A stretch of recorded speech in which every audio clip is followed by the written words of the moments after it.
A picture-perfect night for baseball, indeed. The second game of a three-game set between the Philadelphia Phillies and Cincinnati Reds is just moments away. Well, 24 hours has made a big difference in the weather. Maybe it can make a difference in the game, too. Phillies got hammered here last night by the Reds. 4 home runs. They lost by a final score of 12-3. But they're hoping that Curt Schilling can put a licking and silence those Red bats here tonight, as Curt Schilling draws the pitching assignment. 5-2 on the year, looking for win number 6 with that ERA of 3.58, opposed by C.J. Nitkowski, who has not faced the Phillies ever, and he has yet to pick up his first major league victory. That is the starting pitching here tonight at the Vet. When we return, Chris and Todd take you further through the pregame. Back in a minute. Dear car owners, it's the Sound Investment Sale now at Midas. Listen up and get your choice of guaranteed Midas mufflers at 25% off the regular price. No matter what kind of car or budget you have a choice, because Midas has a price that'll be music to your ears. So stop by and get 25% off our famous Midas muffler or our low-priced economizer muffler. Either way, you save. And with most cars, we can get you in and out in about an hour. That's the Midas way, the way it should be. Beautiful summer night, a nice crowd assembling tonight for the Phillies and Cincinnati Reds, the leaders in the East and Central divisions, respectively. Hello, everybody, and welcome back to the Prism booth. Todd Callis along with Chris Wheeler. Gary Maddox will join us as usual in the 4th inning in Wheels tonight. The Phils getting bombed last night. You turn the page. Number 56 in that 144-page saga. Tonight, the Phils would like to start getting on a roll with Atlanta heading into town this weekend. Yeah, I think so, Todd. You know, the Braves probably felt today they did just that by winning in the 9th inning with a dramatic home run by David Justice. So they spent a nice night tonight at home. They have an off day tomorrow to think about how great they were today. And then they come into Philadelphia for a big series this weekend. Phillies would like to win a little bit before the Braves get here. You just can't start thinking ahead to them because, number one, it's too early to scoreboard watch, and 2, the Cincinnati Reds are too good because they'll beat you. Next thing you know, you'll lose 3 straight and be in trouble for the Braves series. So, yeah, I think they would like to win here tonight behind their best pitcher, Curt Schilling, that's for sure. Phils will get their first look at the rookie, C.J. Nitkowski. He'll be opposed by the Phils' Curt Schilling, who is 3-0 after Phillies losses. Back with the first pitch and starting lineups right after this.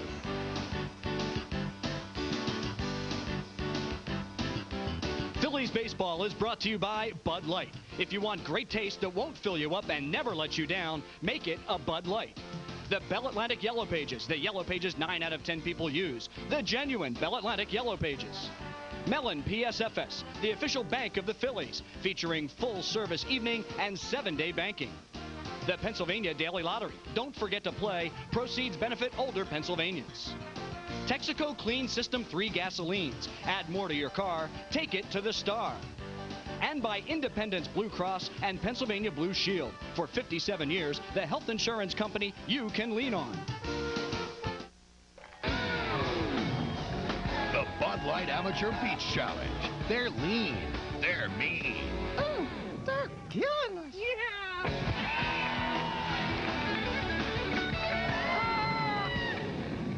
How about 2 out of 3? I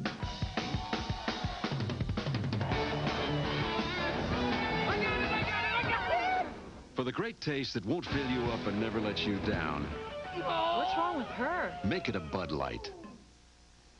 For cars that can benefit from higher octane, Texaco Clean System 3 Power Plus and Power Premium were formulated to clean your engine's intake valves, fuel injectors, and combustion chambers while you're driving, to give you smooth starts and sure acceleration. Just give us 5 tanks, and we think Power Plus and Power Premium will make quite an impression on you. Add more life to your car. Take it to the star. During the Dodge National Best Buy sale, we've made Dodge Intrepid an even better buy thanks to Intrepid's biggest incentives ever. Like up to $1,897 off, including up to $1,500 cash towards your down payment.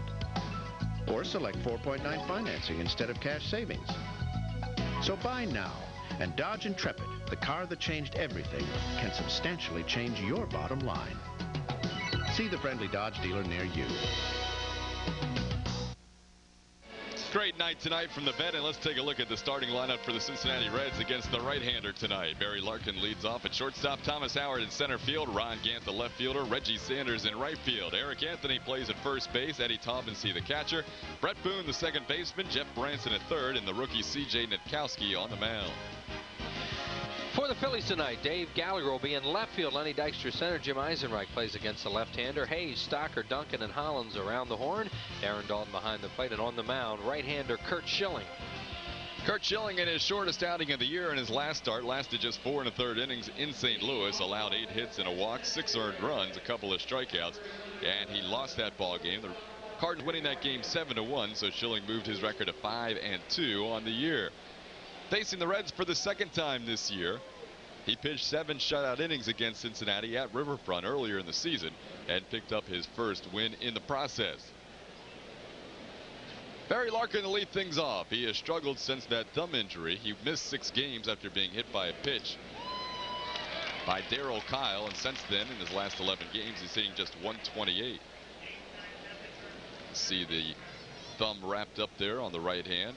Overall, though, Barry batting at .303, leading off tonight's game. He batted second in the game last night. Schilling has started ahead of Larkin, no balls and 2 strikes. Curt is a perfect 3-0 following Phillies losses, and the Phillies certainly lost last night in a big way, 12-3.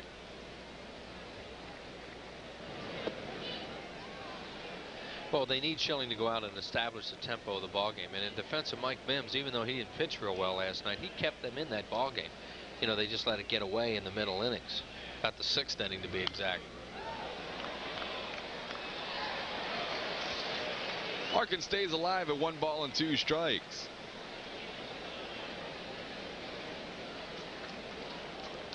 Larkin second in the National League in steals with 17. Probably will be named as the starting shortstop this year for the National League once again. Popped high in the air. Larkin, one of those guys, I don't know that he's real comfortable leading off either. You know, there you see Barry Larkin's great career and what an outstanding defensive player he is too, but he's not necessarily a leadoff man. They have Sanders, who's their leadoff guy, but who's been out almost a month now. And they moved him up here to let Thomas Howard bat second behind him, a left-handed hitter, switch hitter batting left-handed tonight. You know, it's hard for guys like this to lead off. You know, because they're not, like when Mickey was trying to lead off for a while, they do the best they can, but they're not sure all the time what they should be doing. Leading off is very, very difficult.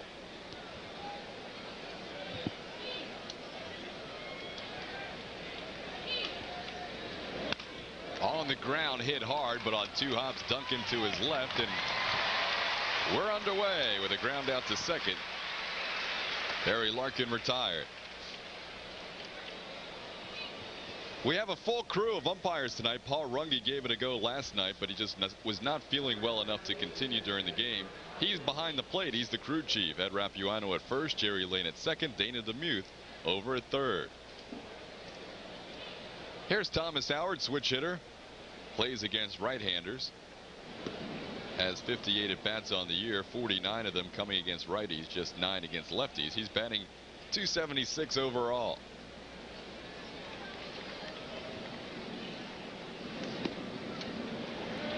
Called strike, 1 ball and 1 strike. Both these teams have resided in first place in sole possession of first for a while. The Phillies since May the 7th. The Reds in the Central since June 5th.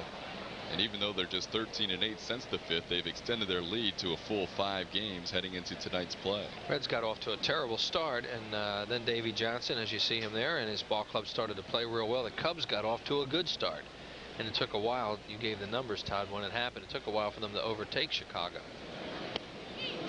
Since then, Chicago has been slumping.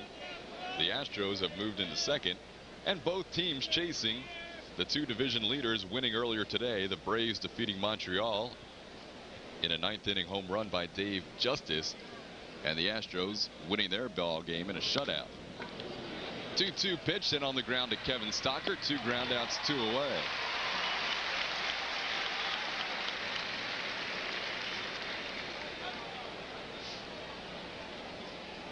So just like last night, Houston winning, so Cincinnati needs to win to keep their 5-game lead.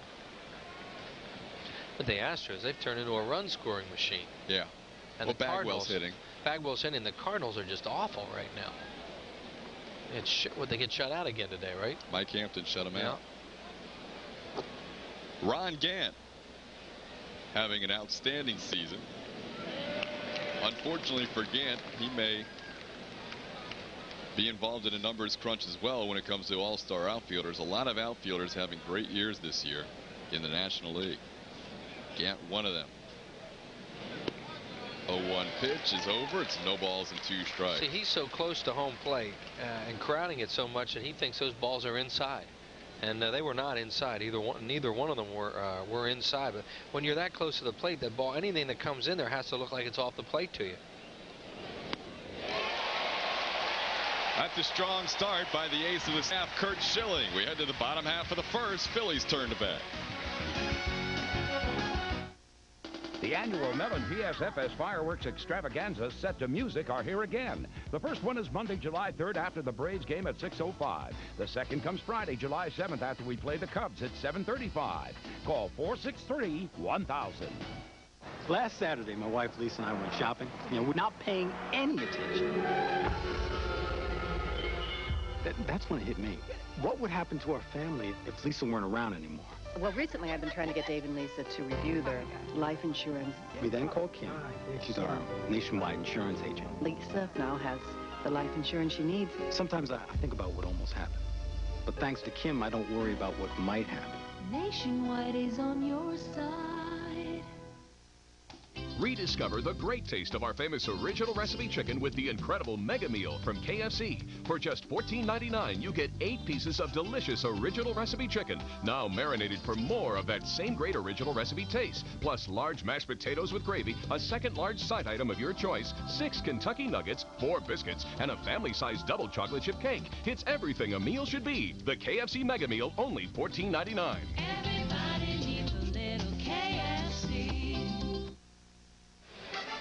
Bottom half of the first inning, the Phils will send this lineup up against the rookie C.J. Nitkowski. Len Dykstra leads off in center field. Mariano Duncan, the second baseman. Jim Eisenreich in right. Dave Hollins, his second game back at first base. Darren Dalton, the catcher. Charlie Hayes at third. Dave Gallagher back in the outfield. Kevin Stocker at shortstop. And on the mound, Curt Schilling.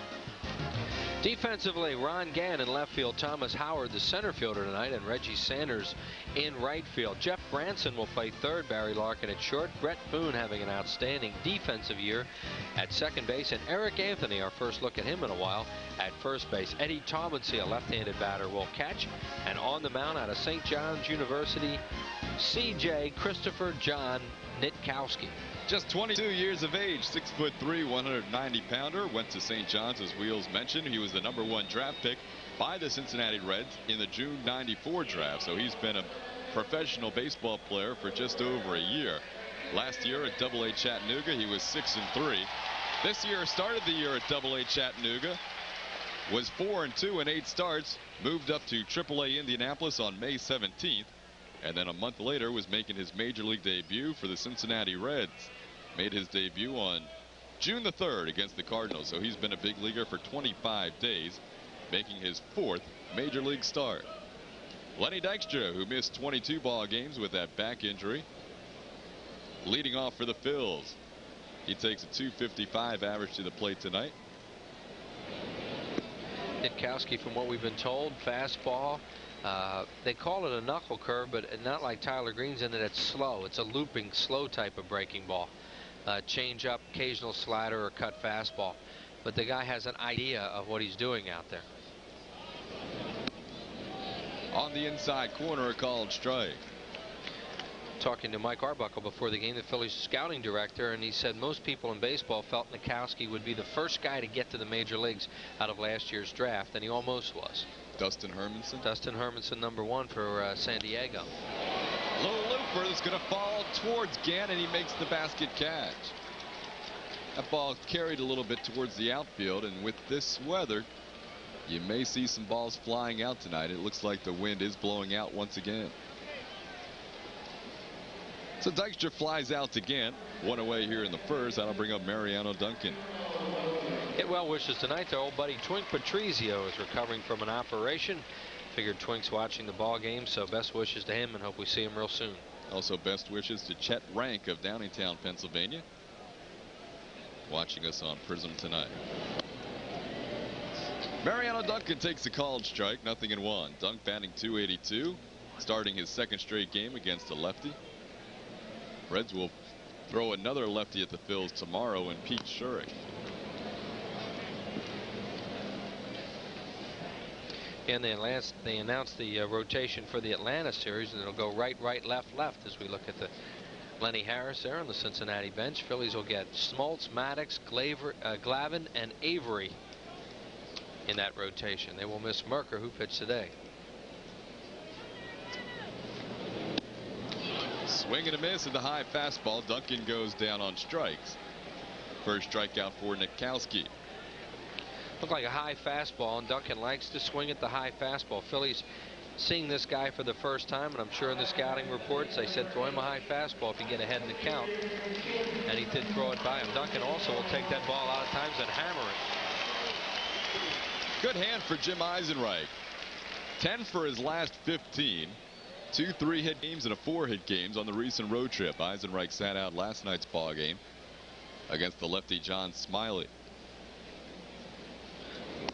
Nitkowski quickly ahead, 0-2. Fregosi likes to use left-handers to give him a rest, but with 3 in this series, and as we just mentioned, 2 coming up with Atlanta, he doesn't want him to miss 5 out of 7 games. So he plays against a left-hander tonight. Nitkowski has a bunch of family and friends in the crowd tonight. A lot of his St. John's buddies made the trip down from Long Island. Also his family. He lives in Milford, Pennsylvania. They made it down. And he is off to a quick start tonight at the Vet. A 1-2-3 inning matches Kurt Schilling. We head to the second, scoreless.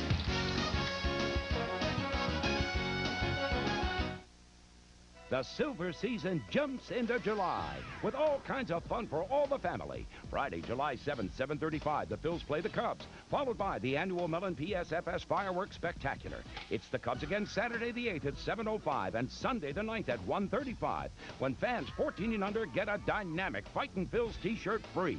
Compliments of Model Sporting Goods. Then Wednesday, July 12th at 7:35, it's a special bonus game against the Cardinals. Call 463-1000. My name is Paul. Have you heard about the Extreme Games? For the first time ever, 9 same but different athletic contests, never before brought together, will be brought together here in small, scenic Rhode Island. 9 sports of the future up until June 24th. You have nothing to be scared of. Okay? Okay. For cars that can benefit from higher octane, Frank, we're late. Texaco Clean System 3 Power Plus and Power Premium are formulated to clean your engine's intake valves, fuel injectors, and combustion chambers while you're driving. For smooth starts and sure acceleration, just give us 5 tanks, and we think you'll see a difference. A word of advice, maybe you should keep the windows rolled up. Add more life to your car. Take it to the star. Want to rub elbows with some stars? How about joining Ashburn, Boa, Luzinski, manager Jim Fregosi, and players that have made Phillies history this February at Phillies Dream Week? It's a full week in Clearwater, Florida, living, learning, and laughing alongside the stars in your own Phillies uniform, and you can take up to 4 years to pay. So reserve your space by calling 215-938-1200. That's 215-938-1200, but you better call now. Birthday wishes tonight to Fred Green of Maple Shade, New Jersey, who is 89, and to Harry Fullerton from Ocean City, 75. Happy birthday to both those gentlemen. Kurt Schilling will have the 4, 5, and 6 hitters to deal with in the second inning. Reggie Sanders, Eric Anthony, and Eddie Tomlinson. This guy right now, if the season ended, would be the National League MVP. 13 home runs, leads the league in RBIs, 15 steals. 4th in the league in hitting. Reggie Sanders is having quite a start to the season. First pitch misses upstairs, 1-0. Sanders has always been compared to Eric Davis, who was a fine center fielder for many years with Cincinnati. Kind of got tired of those comparisons, but they both came up through the minor leagues as shortstops, converted to outfielders. Sanders has finally shed that label and become his own name. On the 5th, Hayes has to hurry and does one away. Reggie Sanders can fly down the line too, but when you get jammed as badly as he just got jammed, you don't get out of the box real fast. So Charlie Hayes has a little bit of time here. I mean, he has to hustle and has to throw hard on the run, but you see he gets Sanders easily, and that's caused by the fact that he spun his wheels in that batter's box getting jammed that bad. Charlie Hayes had that one funky Sunday afternoon where he made 3 errors. Other than that, he has been absolutely flawless in the field.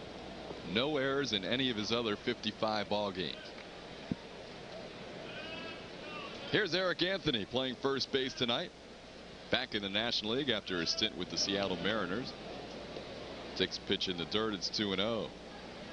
Anthony, a former Houston Astro.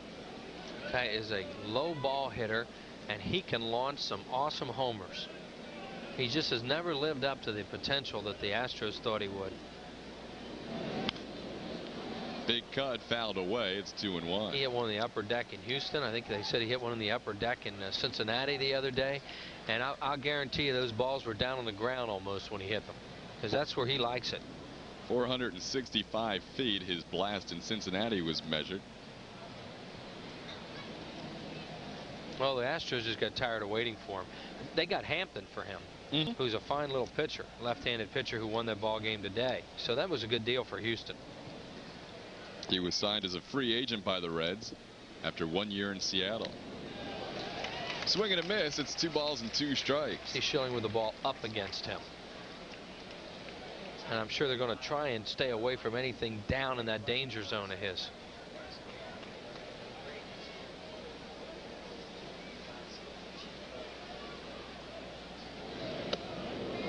Kept going upstairs, but that was too far out of the range and inside.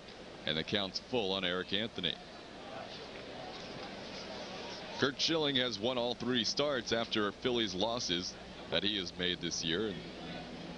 And that is the key to the ACR staff as he blazes a fastball right down the gut. Eric Anthony apparently was looking for something else. Yeah, he must have been looking for something else because he freezes on this pitch. That's a fastball. Yeah, that's right there. Might as well try and flip the bat away and see if he can get it.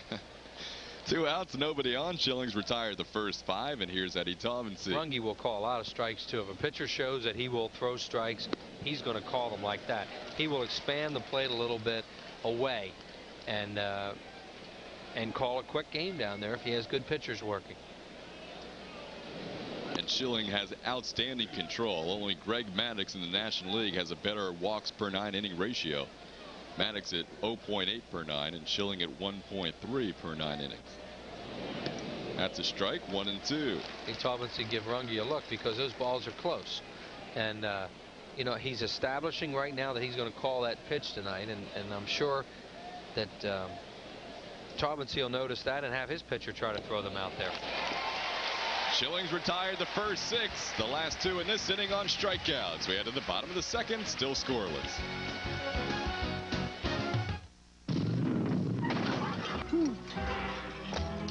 Oh, man. Look what you did. What I did?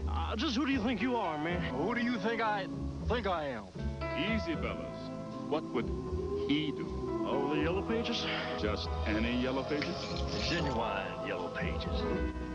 9 out of 10 use it. Oh, thank you. Well, thank you very much. The genuine Bell Atlantic Yellow Pages. Between the 2 of us, we had 1 chair, a lamp, and a microwave. And lots of bills. Even on 2 salaries, it wasn't easy. What we needed was a loan. With payments we could afford. Our Mellon PSFS banker helped us work it out. It made things a lot more comfortable around here. Life Improvement Loans. Call 1-800-MELON-2. 1-800-MELON-2. Al, ball player at 9 o'clock. Oh, rookie. First time at bat. How do you play the daily number? Rookie, Al, you called it. Al, Big Al. Al the man. Al the king. Let's see. Box it. I'm feeling lucky tonight. Oh, lucky. He considers himself the luckiest man on the face of the earth. The Pennsylvania Lottery's daily number. Play a pair, box, or play it straight. This copyrighted telecast is presented by authority of the Philadelphia Phillies and may not be reproduced or retransmitted in any form without the express written consent of the Philadelphia Phillies Baseball Club. Bottom half of the second inning on a gorgeous night here in Philadelphia. The Phils and the Reds scoreless as Dave Hollins will lead things off for the Phils here in the bottom half of the second. Last night his first game back after missing 13, and it looked like Hollins was consciously more aggressive up there as a hitter. He really went up there hacking last night and was 1 for 4. Swings at the first pitch and lines it into center field for a base hit. This is something Dave has thought about during his rest and maybe decided to go up there and be more aggressive. Well, when you go through what he went through, you have a lot of times to rethink some things. Yeah. It's possible.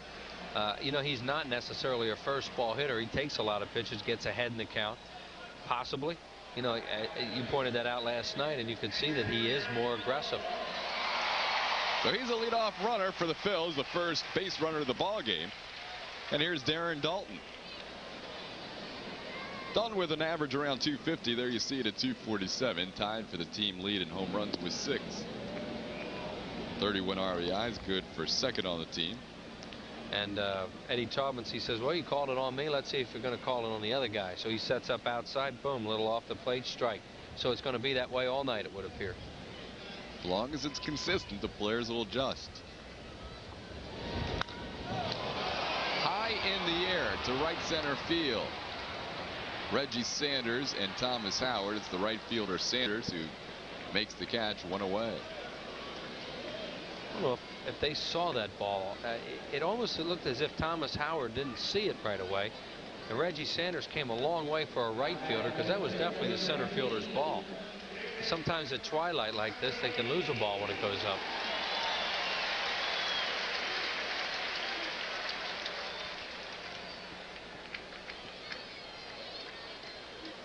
Charlie Hayes, the batter. Charlie in his last 15 games hitting .382, has that average up to .310. Leads the team with 44 RBIs. Nitkowski is evidently not real fast to the plate and has a okay move to first. So he is a guy you can run on. Now the Phillies don't run that much anyway. But if you're inclined to do it, you might be able to do it on him. So that's a pretty big leg kick. Chased the low pitch and lost it into center field where Thomas Howard makes the catchers 2 away. The summer movie schedule heats up right here on Prism. You'll see Oscar nominee Susan Sarandon and Batman Forever star Tommy Lee Jones in The Client. Philadelphia's Will Smith in 6 Degrees of Separation. Dan Aykroyd in My Girl 2. And Ray Liotta in the adventure No Escape. More great movies coming your way this summer on Prism. 2 outs. Hollins with a leadoff single still at first. Here's Dave Gallagher.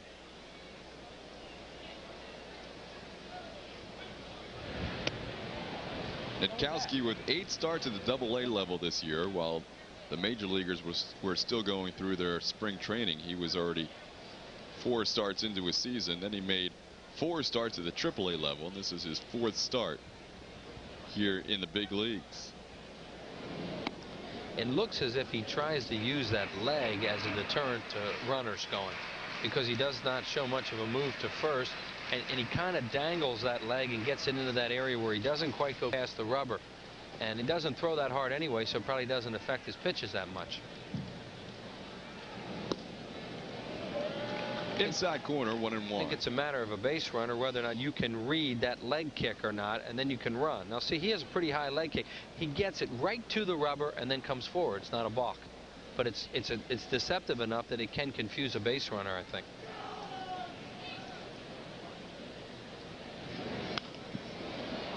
Off the end of the bat the other way, it's 1 ball and 2 strikes to Dave Gallagher. Nitkowski made his 3 previous starts against the Pirates at home, at Houston, and his last start, which was a difficult one, at home against Atlanta, he lasted Just 3 2/3 innings, allowing 10 hits and 6 earned runs. He looks young, and he is just 22. Turned 22 in spring training. Just a year and a few weeks removed from the June draft. He was a St. John's Red Storm pitcher last year. He's showing me that he'll pitch inside too. He's thrown some fastballs into to the left-handed and the right-handed batters.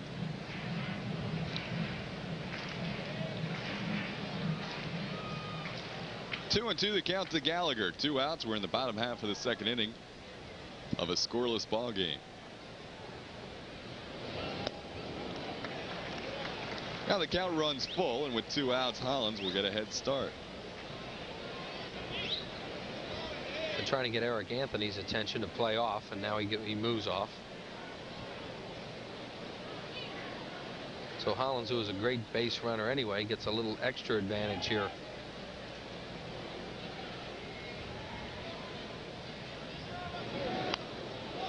Fouled away. Hollins will have to come back and do it again.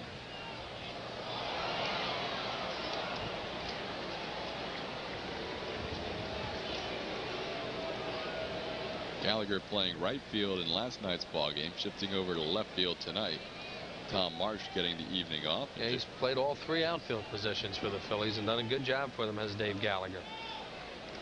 See Anthony just kind of staying there a little bit, and then he'll back off.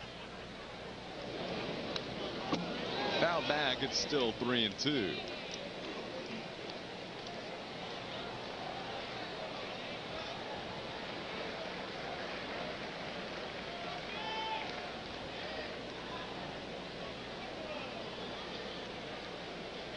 Hollins still leads the team in runs scored despite missing 13 games. High in the air on the infield. Brett Boone will call and drifts over towards Larkin's spot, makes the catch. We head to the third, still scoreless. Get out of the rut and into the ballpark for a midweek Mellon PSFS Business Person Special. Thursday, June 29th at 1:05 when the Phillies play the Cincinnati Reds. For tickets, call 463-1000. Dad? Yeah? There's something I want to tell you. What is it, son? Well, Dad, you're my dad. And I love you, man. You're not getting my Bud Light, Johnny. For the great taste that won't fill you up and never let you down, make it a Bud Light. Ray, forget it, Johnny. Want to make a Consumer's Digest Best Buy and even better buy? Well, right now, we're offering $1,000 cash back on every Dodge Caravan. Not just some, every one. Add in up to $1,100 in package value discounts, and you can take up to $2,100 off America's best-selling minivan. Or choose 4.9 financing instead.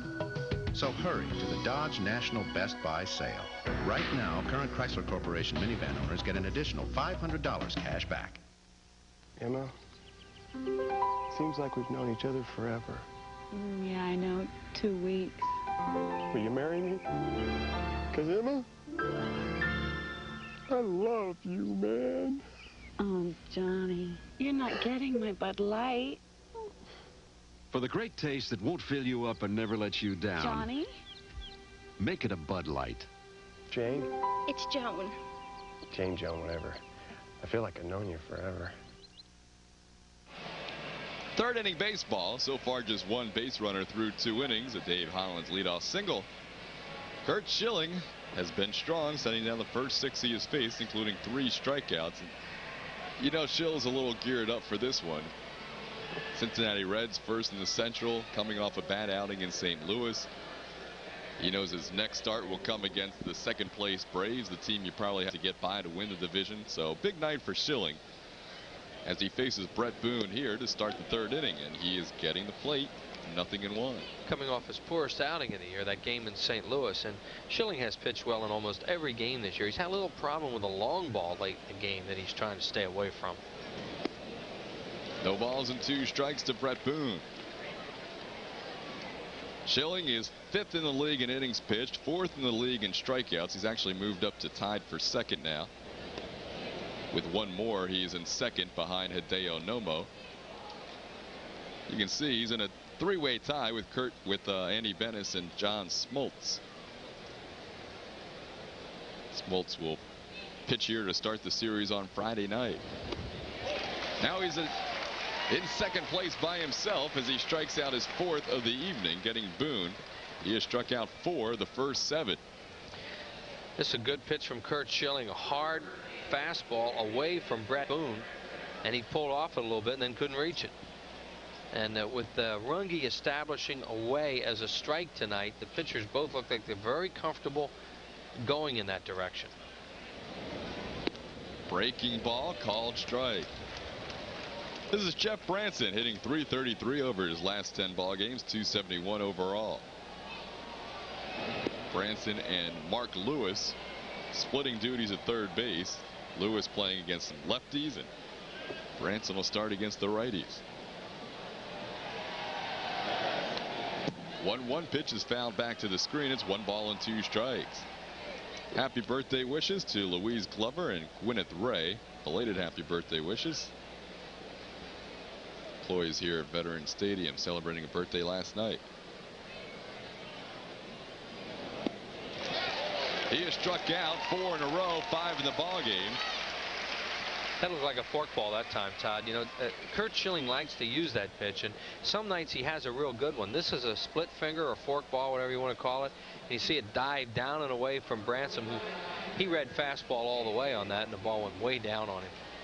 In his first start against the Reds, Schilling pitched 3 hits, shutout baseball over 7 innings, and struck out just 4.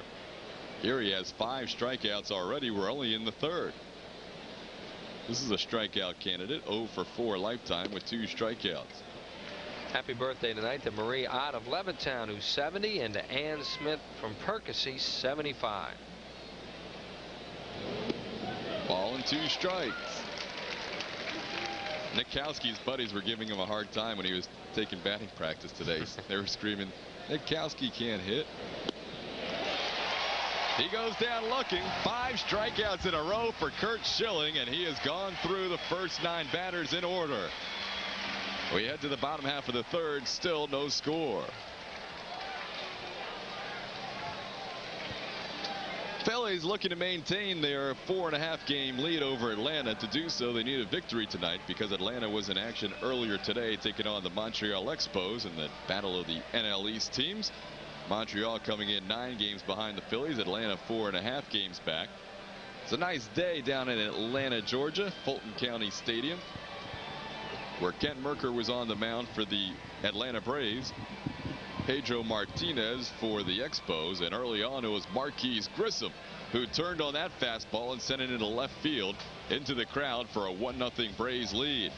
Take it to the top of the 6th, 2-1 Expos, bases loaded. Pedro Martinez lost a sacrifice fly. Rondell White tags, and Justice's throw is late and up the line. 3-1 Expos at that point.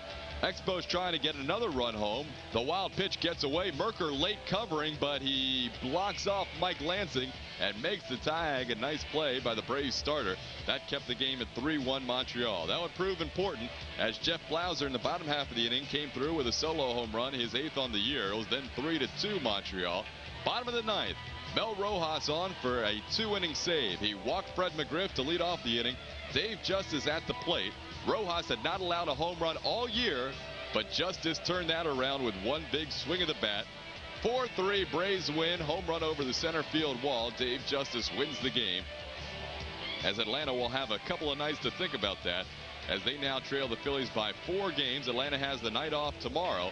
Obviously they have the night off today since they played this afternoon. The Phillies meanwhile with a couple of evening games between now and that series starter on Friday when the Atlanta Braves come into town. Montreal slips below the 500 mark. They're 9.5 games behind the Phils in the National League Eastern Division.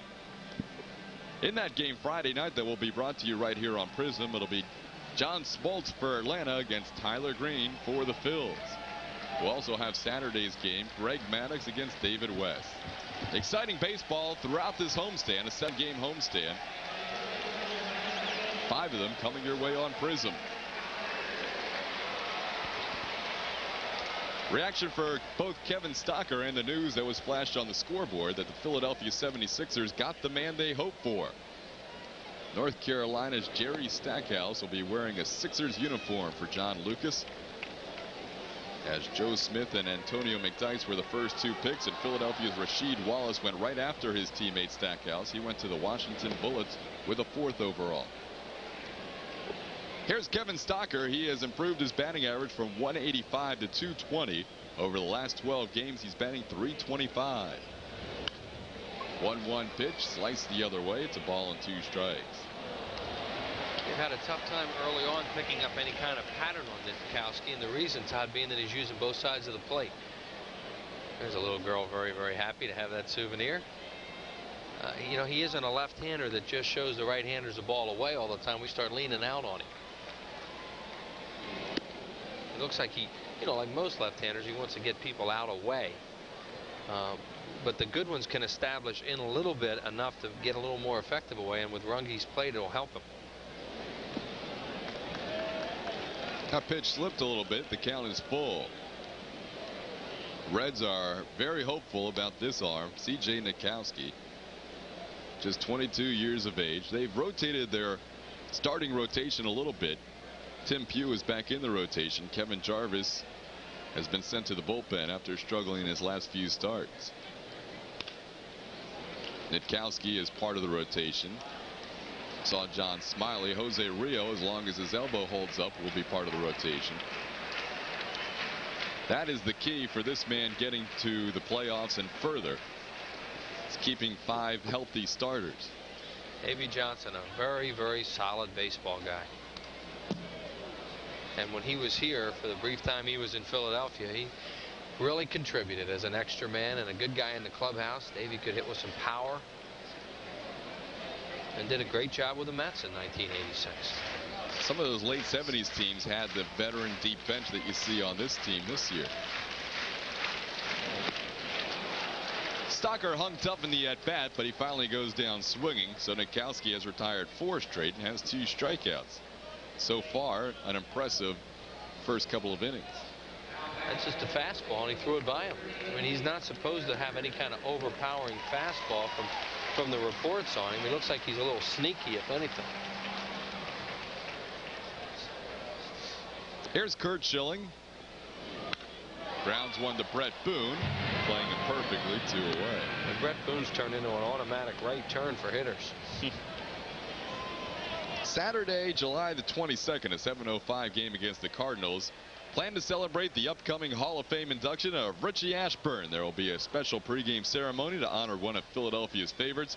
Plus, all fans will have something to remember the night by. A special print done by Hall of Fame artist Dick Perez for all fans. Compliments of Rite Aid. Sure to be a memorable night, so call 463-1000 or stop by the Vet Stadium Phillies ticket office, and Whitey couldn't be more thrilled. Is that the same shot we used last night? No, he's got a different sweater. Okay. 2 outs, nobody on, and here's Lenny Dykstra, who flied to left his first time up. Doesn't look like he's moved at all. I'm checking out that monitor. And wondering why he's on it. See that little laugh? He knows. Why am I on that thing? No balls and a strike to the dude. Breaking ball upstairs. It's 1-1.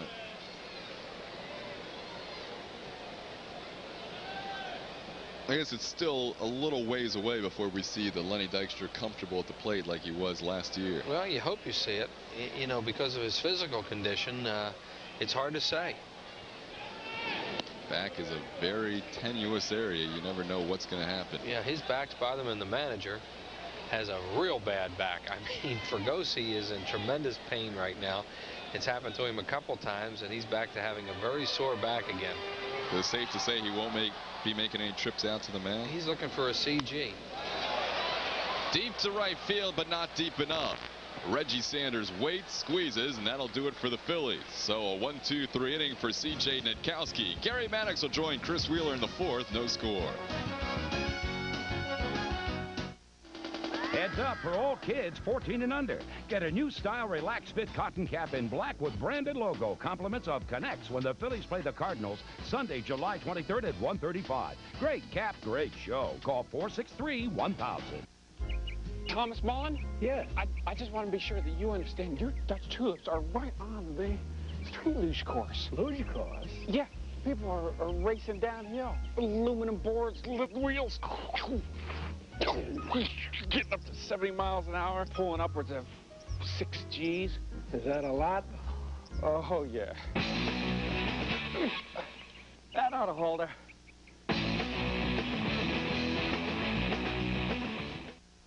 With more shoulder room, more hip room, and more cargo room than a Ford Ranger or Chevy S10, you could say Dodge Dakota is the perfect size for a truck. And when you can get things like air, cast aluminum wheels, and more for as low as $11,286, you could also say this Dakota 4-cylinder is the perfect size truck for your budget. Dodge Dakota. At America's Truck Stop, your friendly Dodge dealer. Travel provided by U.S. Air. U.S. Air now offers the only daily non-stop service between Philadelphia and Frankfurt, Germany. Excellent pitching here at Veterans Stadium. Not only one hit in the ballgame, that by the Phillies and by Dave Hollins on the first pitch he saw in the second inning. Gary Maddox joins us.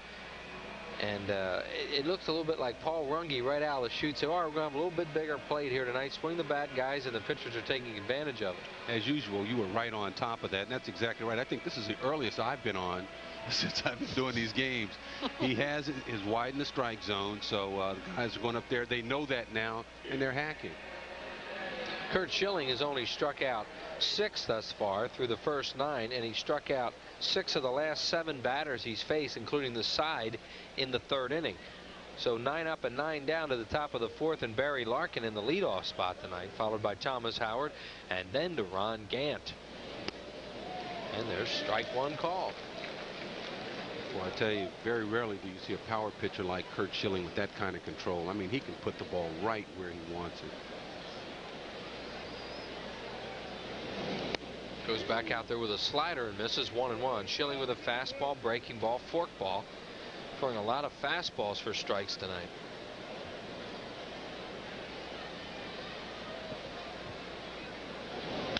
Fastball hit on the end of the bat to Duncan. Barry Larkin out, and that might be an example, Gary, what we're talking about, where the ball's maybe a little bit away, but they're protecting and they're going to swing at those pitches. Especially if he gets, you don't want to get too far behind a guy like Curt. So now he starts you off with strike 1, which is pretty much what he does every time, and then he's going to get you to swing in a ball that's just out of the strike zone, or at least a pitcher's pitch. Right. I mean, that could have been a strike, but it would have been right on the outside corner. Right, and a very tough pitch to handle.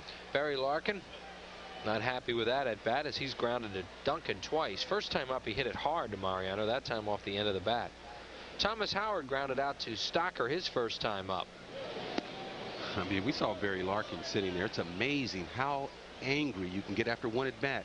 I mean, you're going to get how many at bats over the course of a season, but you can get as angry as you can after one bat. If you don't go up there and accomplish what you try to do at the plate. Seems funny to see Schilling 2-0 on somebody, and that's where he is on Howard with Gant waiting on deck. 0-0. We are in the 4th inning already.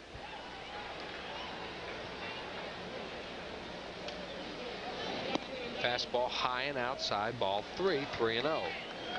Schilling with just 12 walks on the year, and now with 82 strikeouts. Right down the middle for a strike.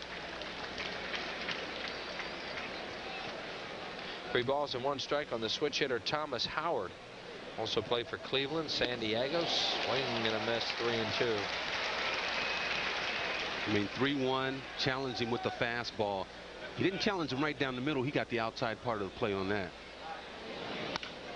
Line drive base hit.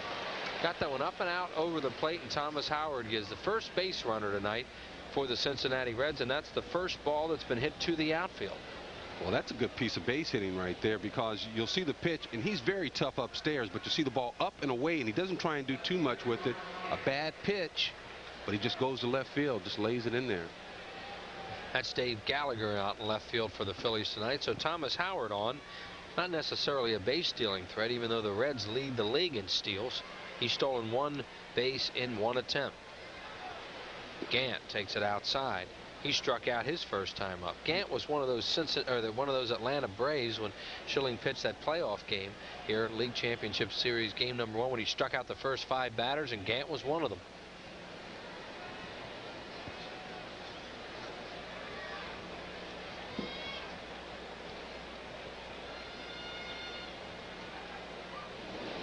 Popped him up, got in on him. Duncan. 2 outs. Well, he got in on him. And watch this, Chris. Watch what Gant does just so he can get to this pitch. He almost moves back and then swings at the inside pitch there. Good pitch by Curt Schilling. But watch what Gant does with his body so he can get the bat through there. See, he has to open up just so he can bring his hands through. And it's just tough to get base hits that way. I think he just fired a helmet. These guys don't want to think they can make it out tonight, huh? Well, I think Gant especially, he had him 1-0. You know, you're not going to get ahead of him very often. And you get him there and you think you're going to get a good pitch to hit, and boom, there's movement on it. It just crowds you on the inside. Here's hot-hitting Reggie Sanders. Good move by Schilling, and Hollins missed the ball.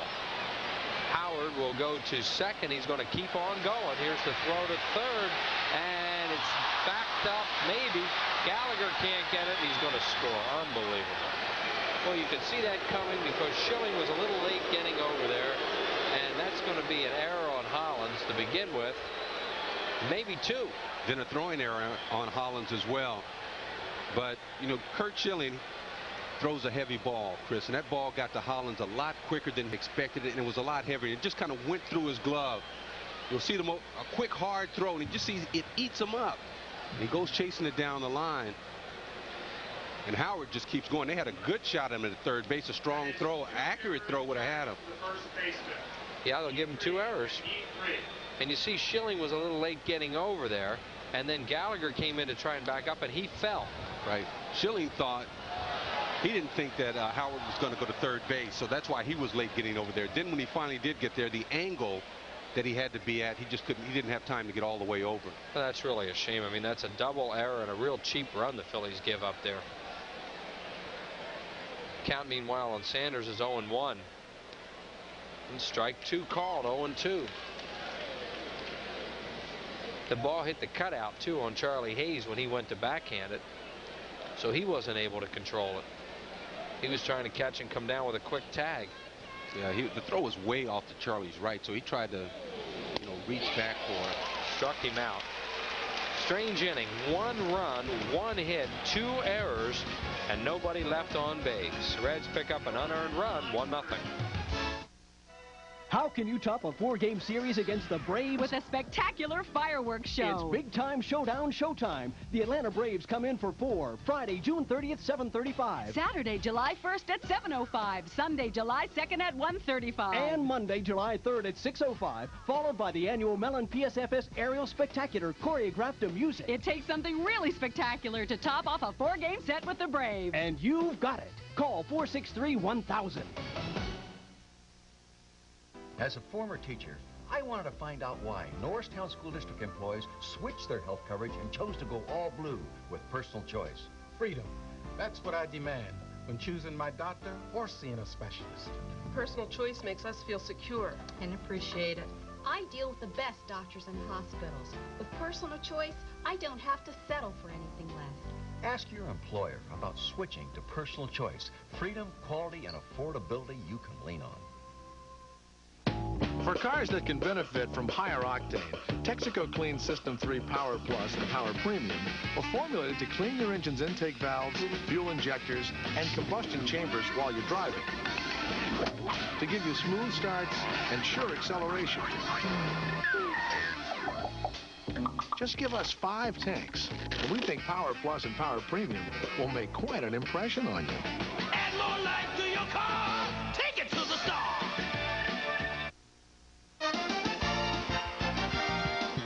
Phillies baseball is brought to you by Bud Light. If you want great taste that won't fill you up and never let you down, make it a Bud Light.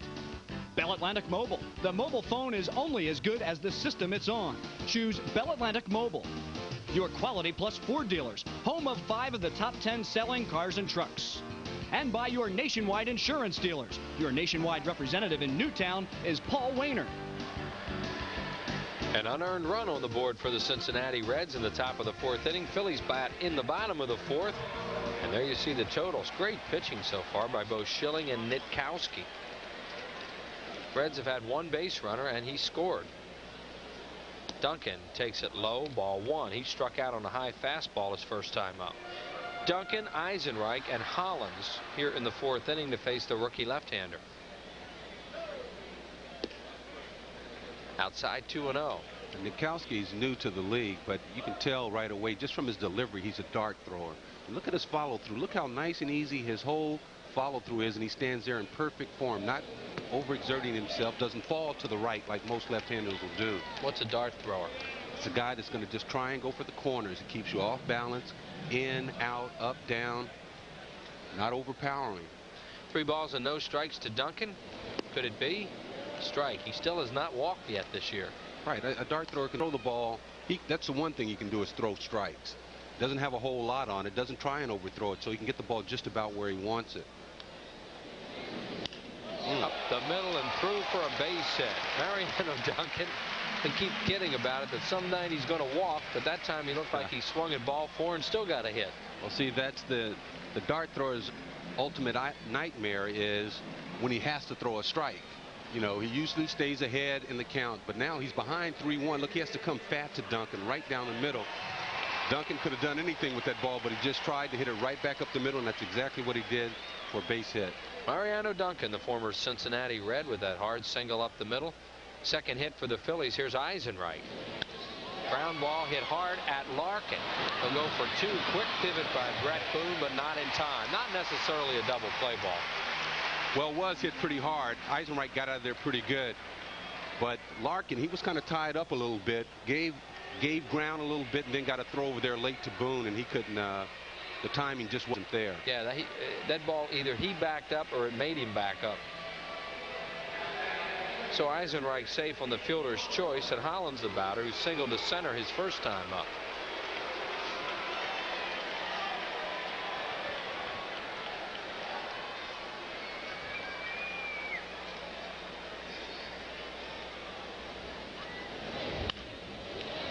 Nice play, Brett Boone.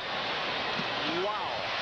Safe at first will be Hollins as Boone robbed him of a base hit, and they almost got a double play.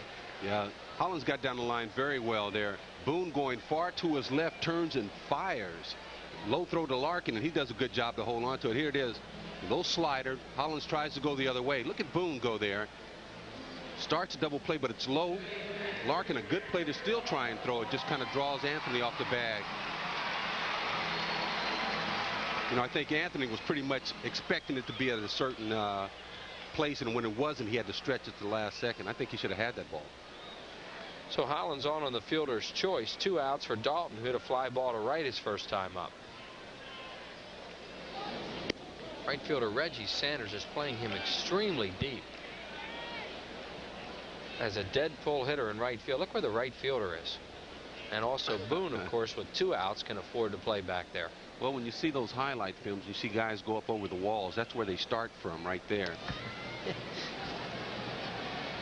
Yeah, they get the 12-foot walls here at the vet, so if you're going to catch them here, you're going to be splattered up against them. Well, see, the thing is, by playing that deep, you got all day just to turn around, put your foot up on the padding, and climb the wall.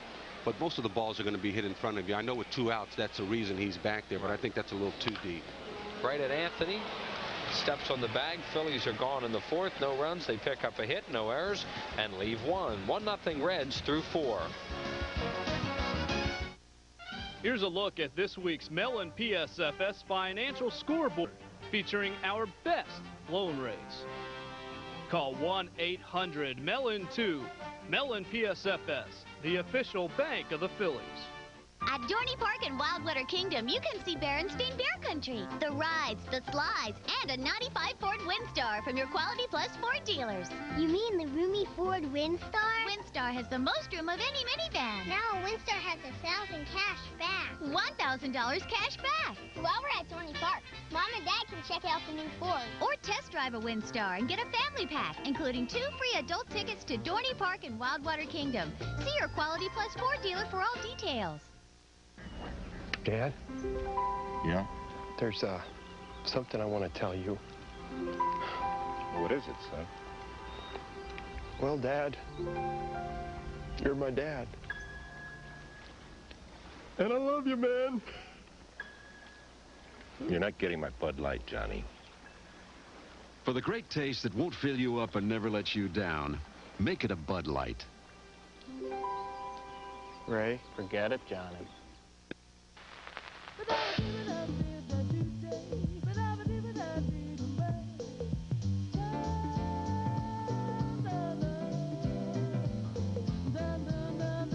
The things you charge on your credit card could earn free Sunoco gasoline.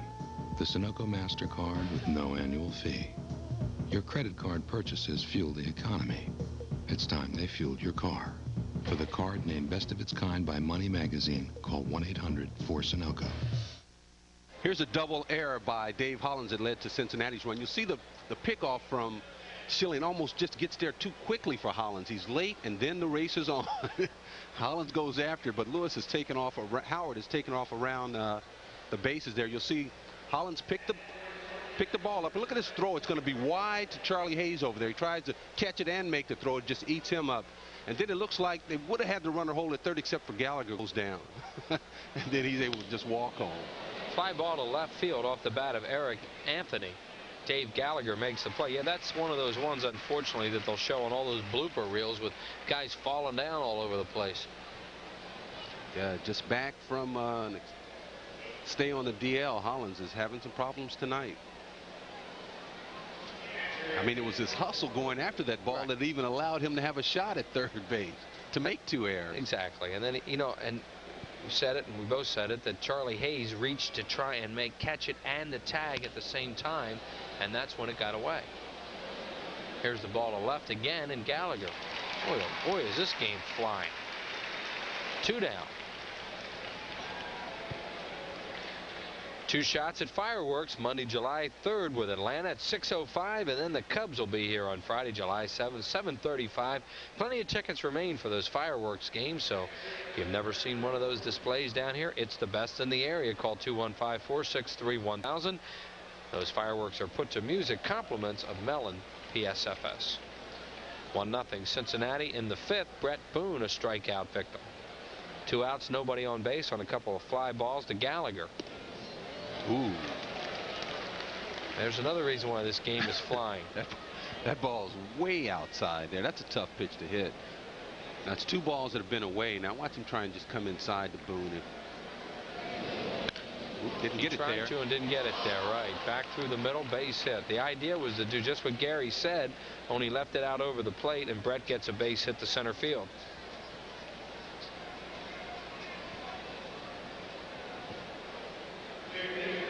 Watch the ball down a little bit in, but Boone's able to go down there and get it, just take it right back up the middle. You could see Stocker was cheating more towards the hole because he knew they were coming inside on that pitch, or at least trying to.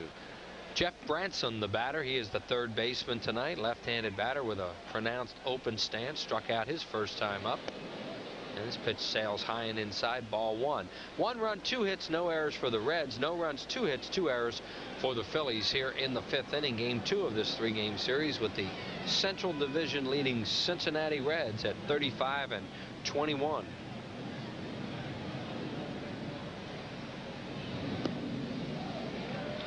One ball, 1 strike on Branson. Kurt Schilling at 60 pitches, excellent ratio as usual.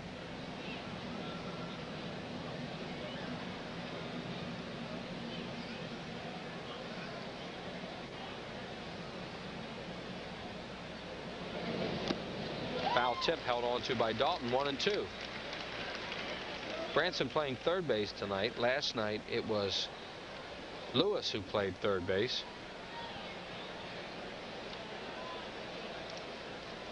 Mark Lewis, a right-handed hitter, playing against the left-hander Mims. So the left-handed hitting Branson out there tonight. 1-2. That's too far outside. 2-2. Kurt Schilling, who's 28 years of age, 6'4", 225-pounder, coming into the ball game 5-2 with a 3.58 earned run average. Brett Boone, who grew up in this ballpark, leads off first.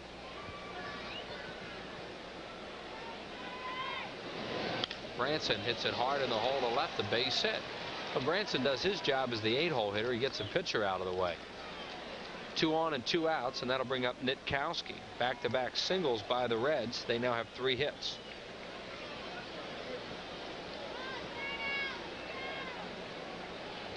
Nitkowski 0 for 1 tonight, struck out. He is 0 for 5 on the season with 3 strikeouts.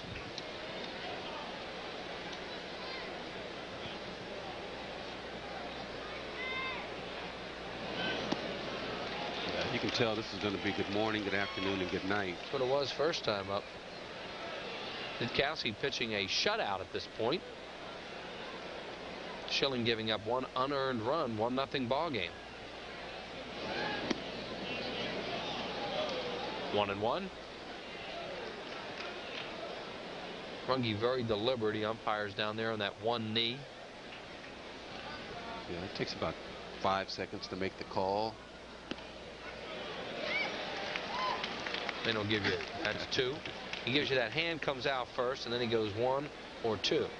I got kicked out of 1 minor league game and 1 major league game in my life. Runge got me in the minors. Did he really? Yeah, he sure did. Did you deserve it? Heck no. Outside, 2-2. Who got you in the big leagues? Terry Tata. Terry Tata. There's Runge. I got kicked. He kicked me out of the game, and the next day I was in the big leagues. Shortly after that, he was in there. He was right up there with me. He was looking for you. I never had to pay the fine, so he never reported me. 2-2. Struck him out. That'll do it for the Reds. No runs, 2 hits, no errors, 2 men left on base. Phil's bat in the bottom of the 5th. 1-0 Reds.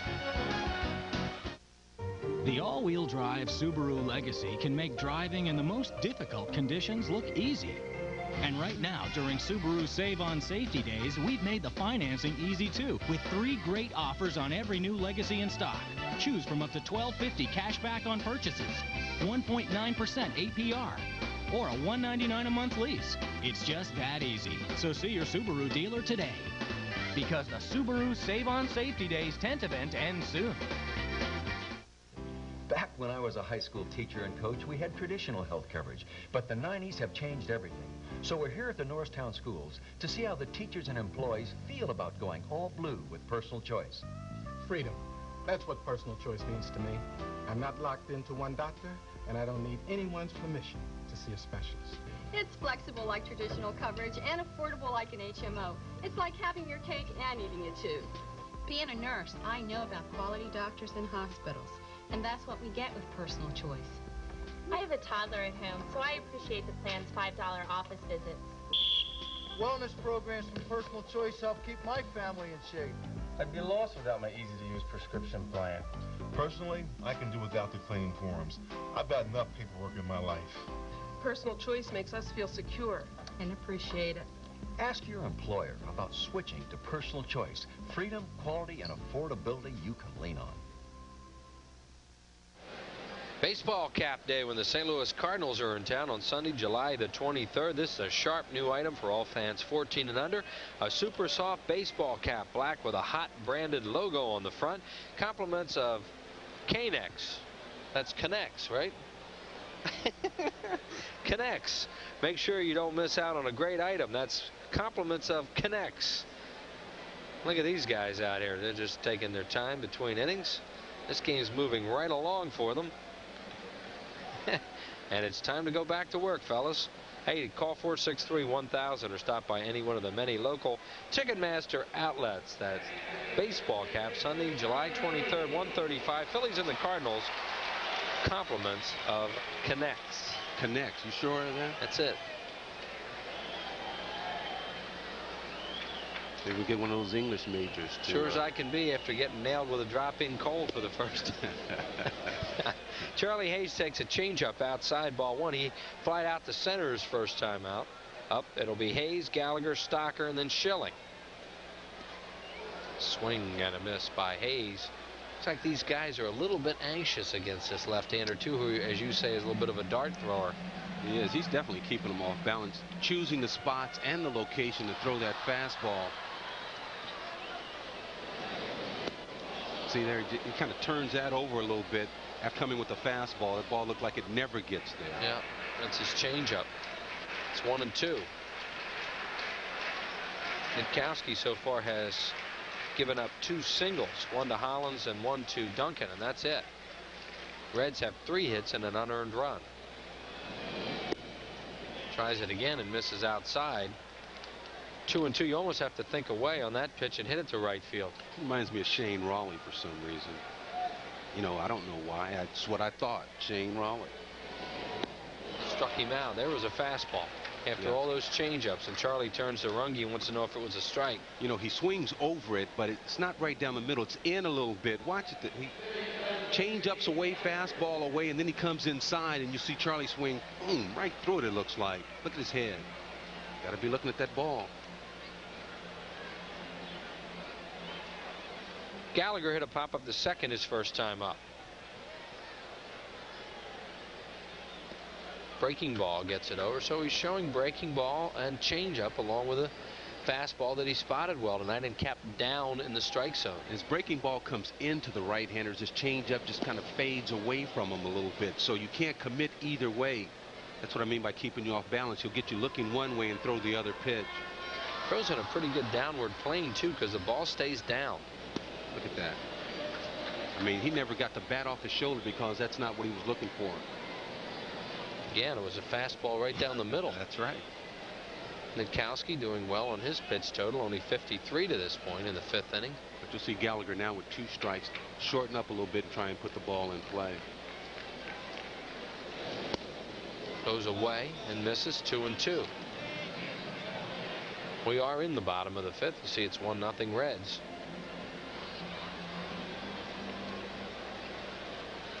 Two to Gallagher. Fouled back. He had a good rip at that one. He right did. Back at Taubensee. Tried to do the same thing with Gallagher that he did with Hayes, except that ball was right down the middle. Eddie Taubensee used to be with the Houston Astros, now over here with Cincinnati. Benito Santiago started out as the catcher for the Reds this year, but he's on the shelf. Hard shot right at the third baseman, Branson. Throws him out, 2 down. That's one of the harder balls the Phillies have hit tonight.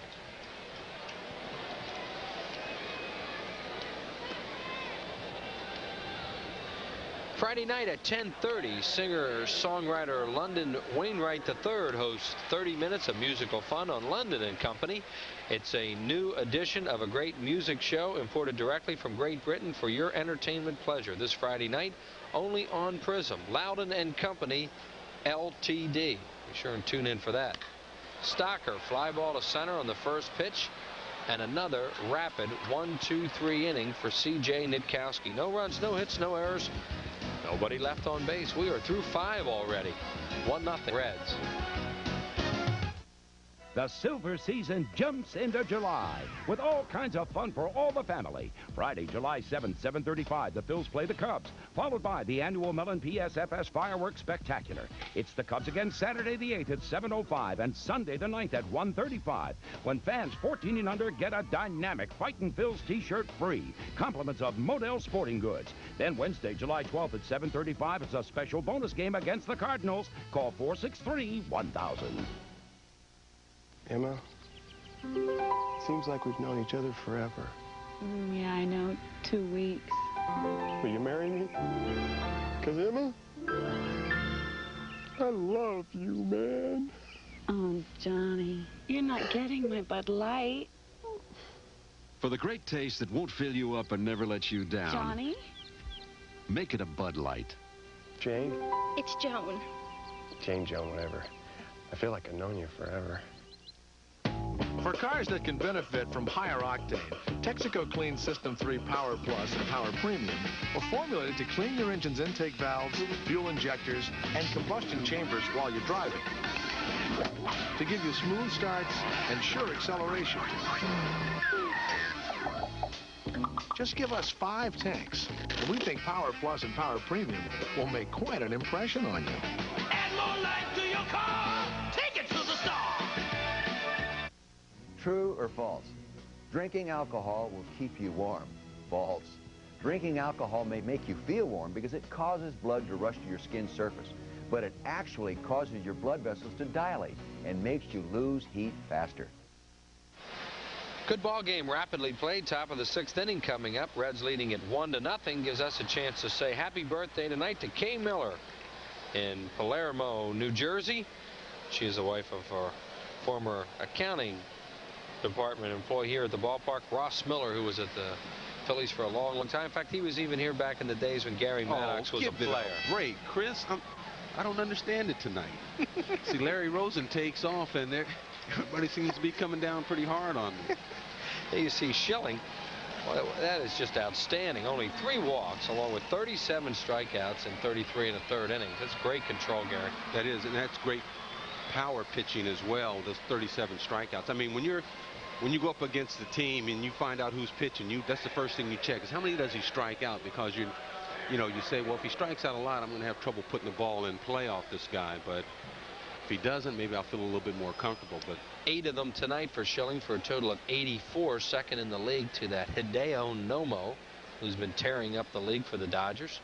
Top of the order, and Barry Larkin. Nitkowski, geez, they're going after the first pitch. They're not going to let Runge make that call. He did set the tempo for this baby. He sure did. An umpire can do that, and he did it right out of the chute. Well, tomorrow at 1:05, the Cincinnati Reds and Phillies will end the series, and it's a 3rd of 5 midday, midweek business person special compliments of Mellon PSFS. Come on out. Supposed to be a good day. Game time will be 1:05. Thomas Howard, and he has been the ball game so far. He grounded out, then he singled and scored on the double error. And that's been it so far.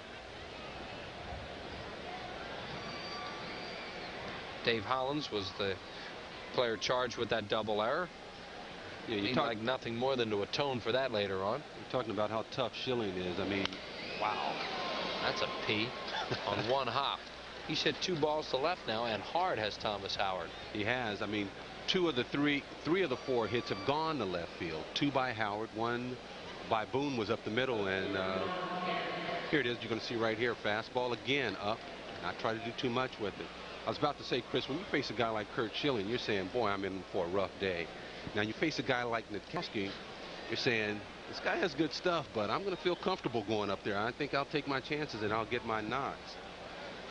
Gann 0 for 2, struck out, popped up so far. And he rips at the first pitch and fouls it off. The guy establishes that he's throwing strikes. Why get yourself in the hole? And Gant was upset with himself last time when he got jammed and popped up. You'll hear good hitters say, well, each at bat you're going to get that pitch that you can drive somewhere and hit hard, and that had to be it for Gant.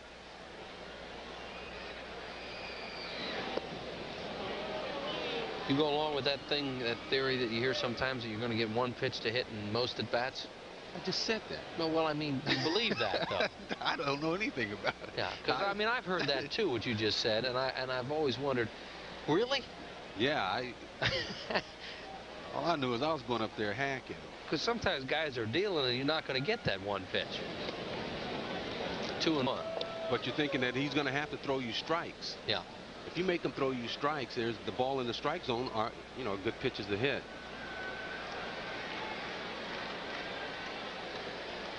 Well, that means he's getting ahead of hitters, or else, and also that they're swinging at that first pitch.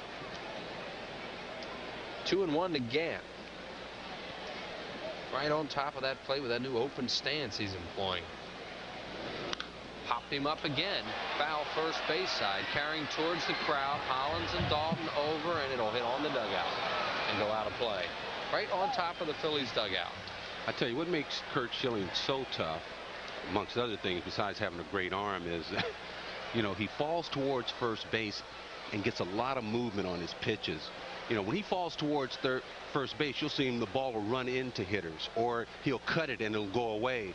But you watch his follow through, he just eats hitters up. We thought we had a shot of his follow through there. And according to Johnny Padres, he has close to perfect mechanics. I mean, sometimes you'll see his follow through, it'll be straight, he'll be facing the batter. Sometimes he'll fall either way, depending on what he's trying to do with the ball. Jammed him again, shallow left field. Stocker says he has it, and does, in fair territory. 2 outs.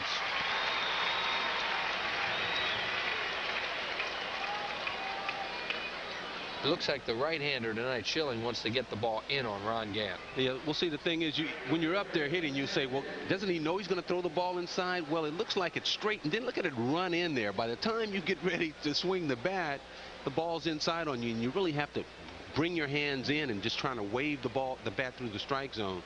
No power at all when you do it that way. Reggie Sanders, the batter. He's grounded to short and struck out. 0 for 2 is Sanders, batting at .327. Sanders looks like he has a very quick bat. He does. And you'll see right there, Darren Daulton wanted that ball inside so that he could tie him up, and he got the ball away and up a little bit. And you see the difference. A swing a guy will put on the ball if you can get his arms extended.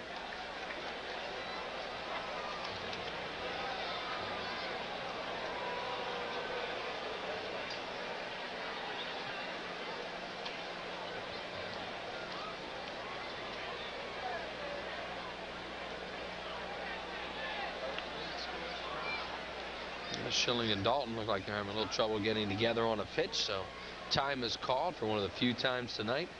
No balls and 1 strike. I think that was Howard that they thought he might be ready to go. You saw Darren Daulton out of his crouch, stand up, and then go back down.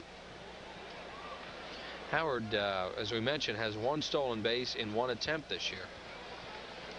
I know they're concerned about him down there. Yeah, early in the count, you wouldn't think he'd go either with maybe their best hitter up at home plate and a guy who doesn't steal bases. Well, this is the time, though, 0-2, where you'll see managers send the runner.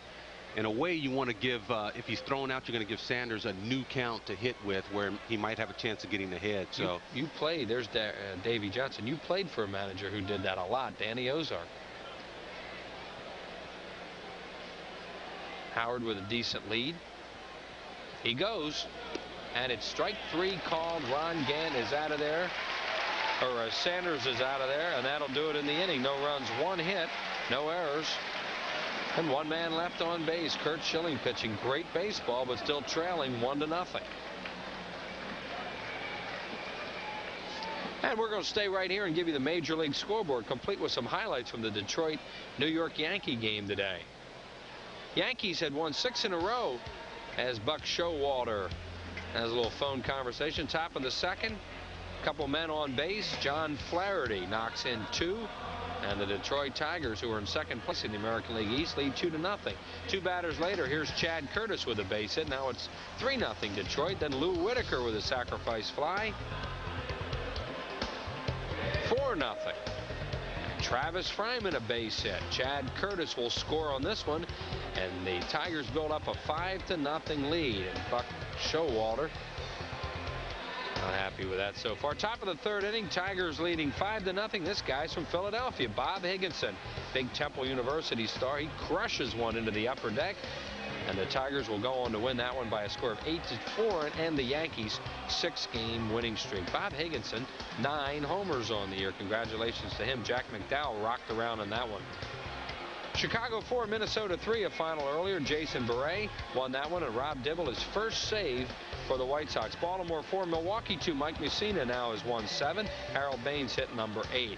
Cleveland 5, Kansas City 2 behind Charles Nagy. Jose Mesa 19 saves on the year. Thome and Murray hit home runs. Toronto 2, Boston 1 there in the 5th. California over Texas 2-0 in the 1st. Later on, Oakland at Seattle.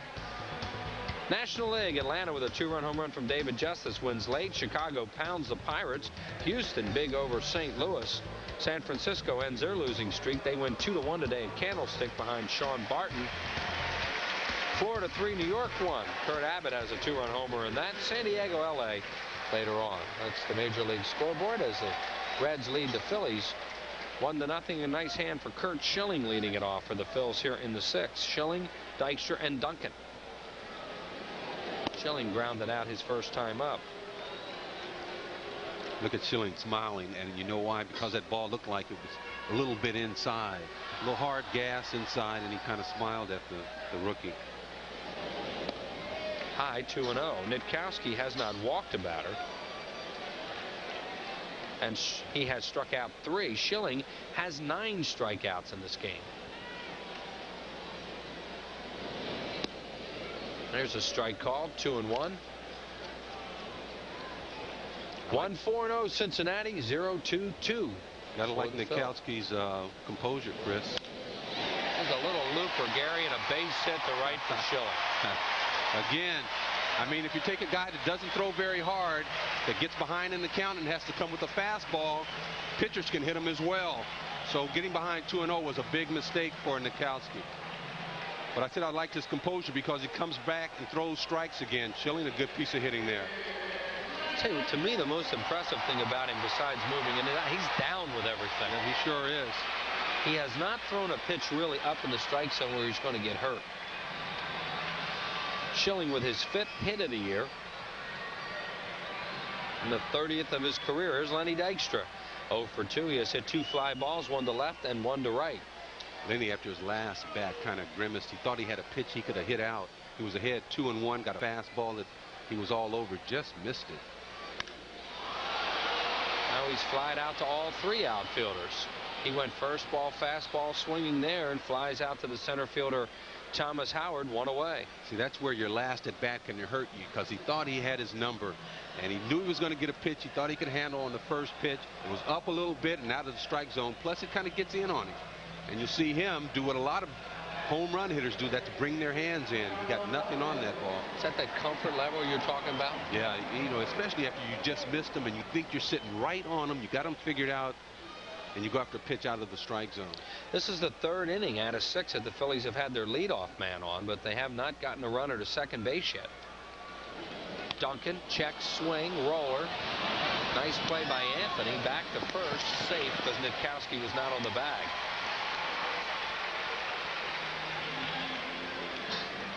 So they get that first man on, and then nothing happens so far tonight. Duncan just fooled. He tries to hold up his bat and checks his swing. Anthony got over there. They make sure they get the first out at second base. But Nitkowski, he never gets back. I don't think they'd have had Duncan anyway, but he never got over there in time to cover. It was such a slow roller that I doubt if they would have got Duncan. Here's Eisenreich 0 for 2. He's grounded out twice. Quick move over to first. Mariano Duncan back in time. 2 outs, and Duncan, the Phillies base runner, here in the bottom of the 6th. 1-0 Reds.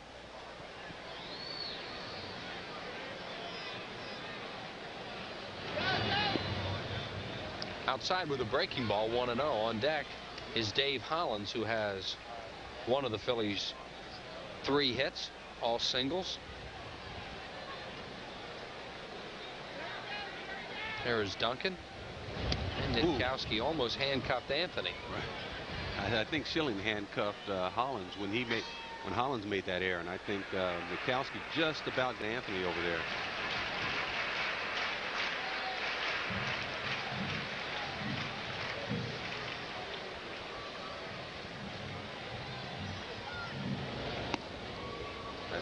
That's a good pitch. And down 1-1 to Eisenreich. See, left-handers, they very rarely do the left-handers have exceptional moves at first base. I mean, they're naturally tough to steal at because you're looking at them right there on the base. But, you know, they're good at holding you on, but not at picking you off. Fouled away off the end of the bat, 1-2. Yeah, what they do a lot of times is use that front leg to hold runners on. Right, they're very good at holding runners on, but, you know, very rarely do you see them pick. Not many guys have good pickoff moves. So Nitkowski is ahead of Jim Eisenreich. 1 ball and 2 strikes. Mariano Duncan, a 2-out base runner at first. Not a bad time for Duncan to go. Ooh, he hit him. And Nitkowski slaps himself on the leg with his glove because he sure didn't want to do that. No, it's the first runner to get in the scoring position for the Phillies, but you really put yourself in a position where a base hit will tie the game up. Ahead 1-2 in the count. You can't be afraid to pitch inside, but this ball does get away from him. You can see he's angry. There it is, Eisenreich. Ooh, he'll take that one in. Hit him on his belt buckle. And you got to think there's something in that delivery for Eisenreich to get hit in that location to stay in there. He must have been deceived somehow to stay in there that long. A pitch inside like that, you don't turn towards it like he did. Hollins singled up the middle, then grounded into a fielder's choice on a fine play by Brett Boone. Hollins a chance for a redeemer here. Boone was trying to call timeout. Well, the pitch was over for a strike. He had his hand up in the air. Whatever it was, now everything's all right. There's Jerry Lane, the second base umpire. There's the 0-1 pitch on the way now to Dave Hollins. Inside, 1-1. Phillies, as Gary said, the first runner in scoring position tonight is Mariano Duncan. There he is at second, and Eisenreich on at first.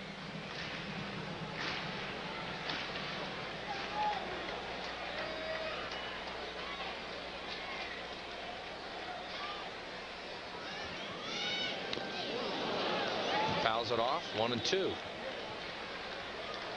Looks as if Brett Boone has a responsibility to try and move in and keep Duncan a little bit closer because they're playing him to pull Hollins, and now with 2 strikes, Boone has moved way back and towards second. Right, they are throwing Hollins breaking balls in and fastballs in.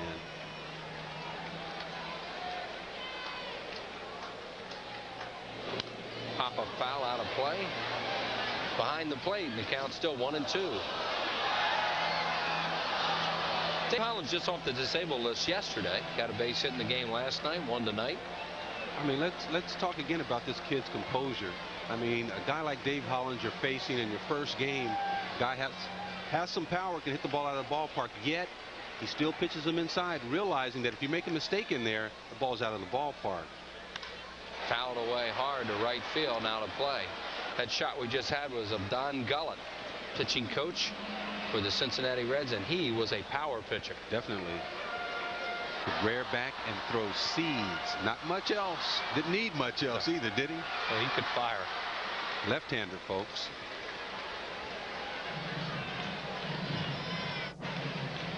He was the opening pitcher here at Veterans Stadium in '76 in the playoffs, in the game that the Reds won.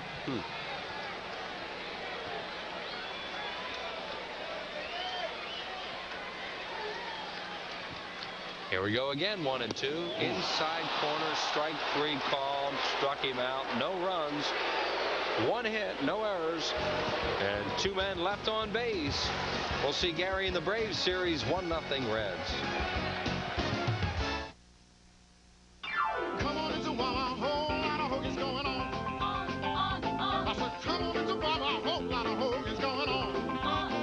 Yeah, we build those shorty hoagies. We build those shorty hoagies. Build to order, whole lot of shorties going on.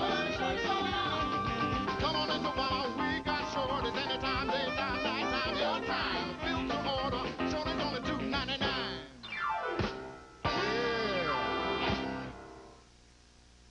Oldsmobile Cutlass Supreme meets Ford Taurus head-to-head in the Oldsmobile Challenge. And now with the special 4.9% GMAC Smart Lease rate, you can lease Cutlass for only $249 a month. Cutlass has more standard power, more leg and headroom, more resale value. But Cutlass is $2,150 less than Taurus. And now you can lease a new Cutlass for only $249 a month with no security deposit. Move up to Oldsmobile. Take the Oldsmobile Challenge now at your local Oldsmobile retailer. There's being a kid. What boy likes you? It's just a question. It's not about anybody. Uh-oh, here comes puberty. There's being an adult. How about this flowered wallpaper for your room? How about this? And then there's being Veda. No, I'm sorry. Veda is not going to Los Angeles. Now, I have made my decision, and that is final. Don't come running to me when you wake up in the city morgue with a tag on your toe having been beaten to an unrecognizable pulp by some surfer. I'll be back in 137 hours. Have fun. My Girl, too. Here's a good job by C.J. Nitkowski with 2 strikes on Hollins, going away from him and now back inside with a fastball in the inside corner. Perfect pitch and a strike 3 called, so the young left-hander gets out of it. He has not been in many jams tonight. That was the biggest one he had been in. And there he is, 22 years of age and pitching an excellent ball game here tonight, as is Curt Schilling. It's 1-0, an unearned run on the board for the Reds. We're going to the 7th inning, and back for play-by-play. Here's Todd. Thank you very much, Chris. It'll be Eric Anthony, Eddie Tomlinson, and Brett Boone for Cincinnati. Good ball game. It should be scoreless still. The Reds with an unearned run in the 4th inning, the only tally in this one. C.J. Nitkowski has been very impressive. The young 22-year-old left-hander pitching in front of his parents tonight. He has done a fine job. Eric Anthony has struck out and flied to left, and Schilling starts him off with a fastball for a called strike, 0-1. Curt Schilling has been almost equal to Nitkowski in that he has pitched very fine baseball. He's not allowed an earned run, but the one unearned run in the 4th has really cost Curt. He's only allowed 4 hits, has not walked a batter, and he's struck out 9.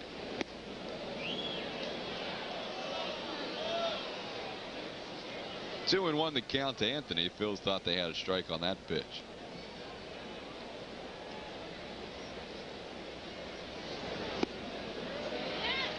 Count evens up 2-2.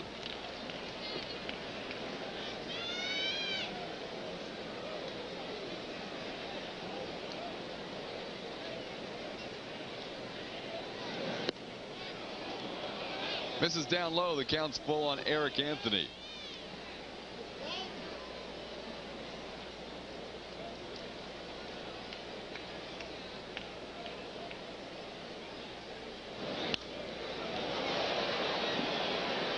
In the air, foul. Right-hander Tim Pugh has begun to warm up in the Cincinnati bullpen. Nitkowski thus far must have a low pitch count as you take a look at the right-hander Pugh. He's allowed 3 hits, no walks, and he's hit a batter. Into center field, Dykstra makes the snare on the line drive, 1 away here in the 7th.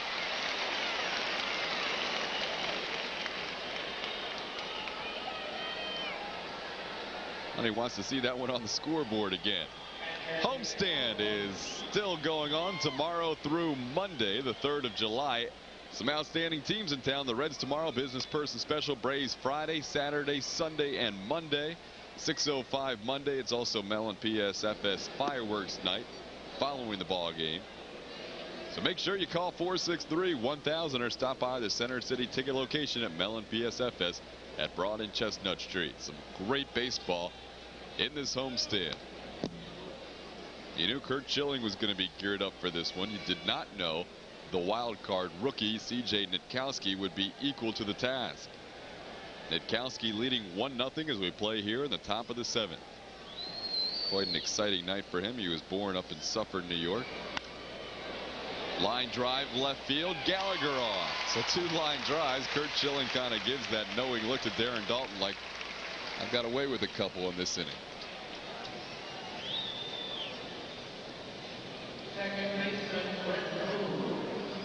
See Darren Dalton making that motion to him. It looked as if Schilling knew that he got a ball up that time and got away with it. Good play by Gallagher.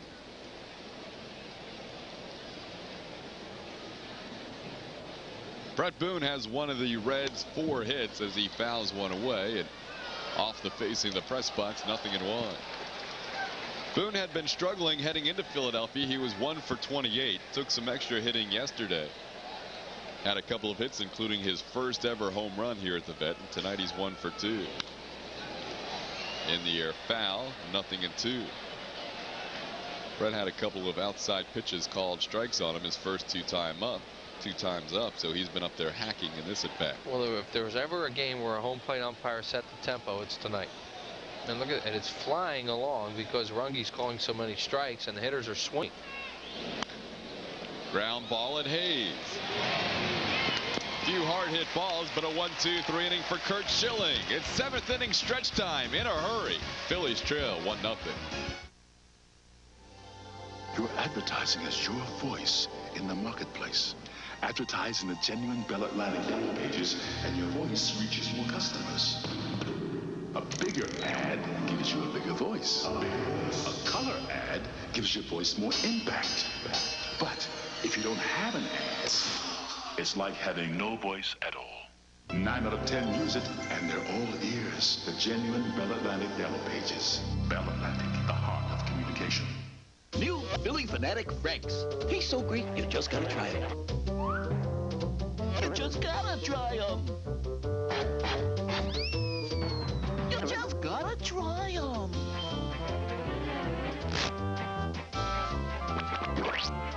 You just gotta try him.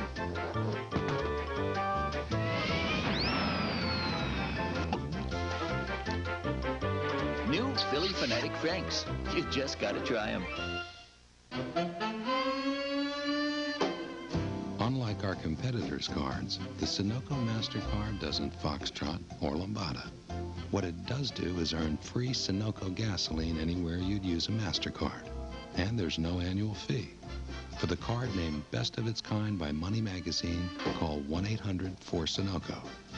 And for those who have to have a card that dances, Ariba. All fans 14 and under get a white T-shirt with a dynamic Fightin' Phil's graphic on the front. Free. Compliments of Model Sporting Goods. Sunday, July 9th, when the Phillies play the Cubs at 1:35. Call 463-1000. Hey kids, Prism and the Phillies want you to be the Fanatics' pal. You can spend an inning as the big green guy's buddy at the Phillies-Cardinals game on Sunday, July 23rd. All you have to do to enter is send a postcard to the address on your screen, and be sure to watch Prism for more details on the Fanatics' Pal contest. Please include the name of the parent and the child's age, address, date, time, phone number. The entry deadline is July the 18th, so make sure you get those postcards in now. Phillies looking for some offense against this 22-year-old left-hander, C.J. Nitkowski. And he hits Darren Dalton, and he slams his glove on his leg. He hit him right in the batting helmet. On a breaking ball. Yeah, on a breaking ball, right. Fans are reacting, but yeah, there's no way. Yeah, Dutch knows exactly what happened. Now, there goes Davey Johnson to his lineup card, and they're getting the bullpen up because this left-hander's done a good job. Here he starts him with a curveball, and Dutch tries to get out of the way, and bonk, right on the batting helmet. And then you see Nitkowski, after he hit both batters, he slams his glove on his leg. There it goes. Darren's thinking, where'd that ball go? Oh, the Phils will try and start a rally any which way against this young guy, as you see Tipu back up and loosening. Phils have had just one runner in scoring position. That came with 2 outs in the last inning. Charlie Hayes has flied to center and struck out. And a balk. Now they get another runner into scoring position. How about that? A hit batsman on the first pitch of the inning and a balk before the second pitch of the inning. That is an unusual way to get a rally started. Yeah, it's a young pitcher, and maybe he's a little bit shook up. They're having trouble getting together on the pitches, and he hesitates just a little bit there, gives a little flinch, and Runge called it right away. This guy ran into a tough customer in the other dugout, and Kurt Schilling. He has had to been near perfect tonight. Charlie Hayes had a perfect pitch to hit the other way, and he just couldn't get it in play. You saw him wait, and try to hit it to right field and fouled it off.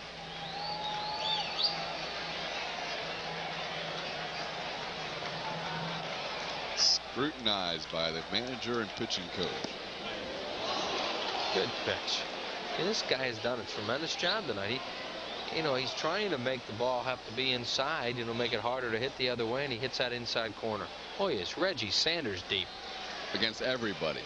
Yeah. Sanders plays so deep and right. Maybe because it's 1-0. I don't know. It's a one-run game. He's trying to prevent it against an extra base hit. Boy, is he deep. Look at that. He lives out there. You don't see him much closer than that too often. 1-2 the count to Hayes. Nitkowski just missed with a breaking ball. Ooh. Just misses again. He's making some quality pitches. This guy may be learning a thing or two about his major league career tonight. He has not ever won a major league game, but this is his 4th big league start and his finest to this point. Phillies, a couple of Phillies original minor leaguers warming up right now as you look at Davey Johnson. That's Mike Jackson, the right-hander, and Chuck McElroy, the left-hander. You said Pugh was up, which he was, but then we said earlier that he was in the rotation. He's probably just throwing between starts or for his next start, and they got him out of there. Hard hit, line drive, speared by Boone, double play. Wow. Unbelievable play by Brett Boone, and the Phils now have 2 outs and nobody on. Boy, he is playing up a storm at second base and does it. Oh, what a play that was. You know, Darren Dalton can't get doubled off on that play, but there's no way he thinks he's going to catch this. Look at this play by Boone. And now he rolls over, makes a perfect throw to Larkin. Boy, that could take the heart right out of you. See Dalton like, oh no, he caught it. Too late. What a play. See how deep he was playing, too, with not having to worry about, any kind of a force play. Brett Boone has not made an error since July of last year, and he just made the defensive play of the series thus far. 2 outs, nobody on. Here's Dave Gallagher, who's popped up and grounded out. And Charlie Hayes did exactly what he wanted to do there, and that was to hit a ball to the right side.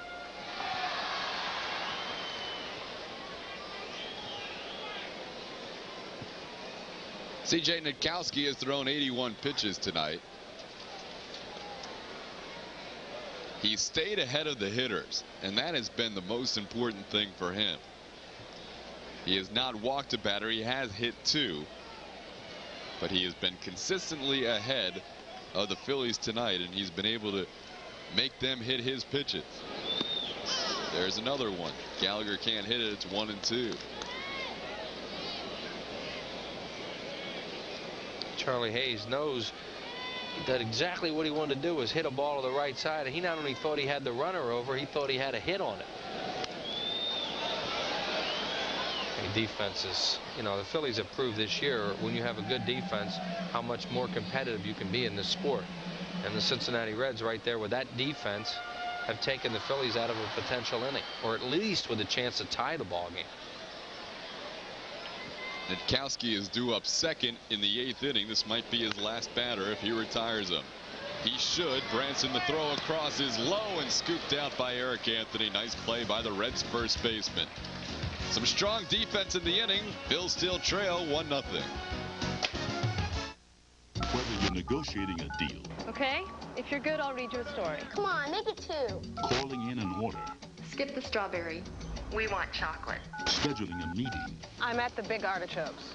or just checking in with the boss, Honey, is it okay if I stay another half hour? the most important thing How? is that the call goes through.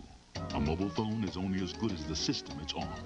Choose Bell Atlantic Mobile, the heart of communication. Call 1-800-255-BELL. The all-wheel drive Subaru Legacy can make driving in the most difficult conditions look easy. And right now, during Subaru Save on Safety Days, we've made the financing easy too, with 3 great offers on every new Legacy in stock. Choose from up to $1,250 cash back on purchases, 1.9% APR, or a $199 a month lease. It's just that easy. So see your Subaru dealer today, because the Subaru Save on Safety Days tent event ends soon. The Bud Light Amateur Beach Challenge. They're lean. They're mean. Oh, they're killing us. Yeah.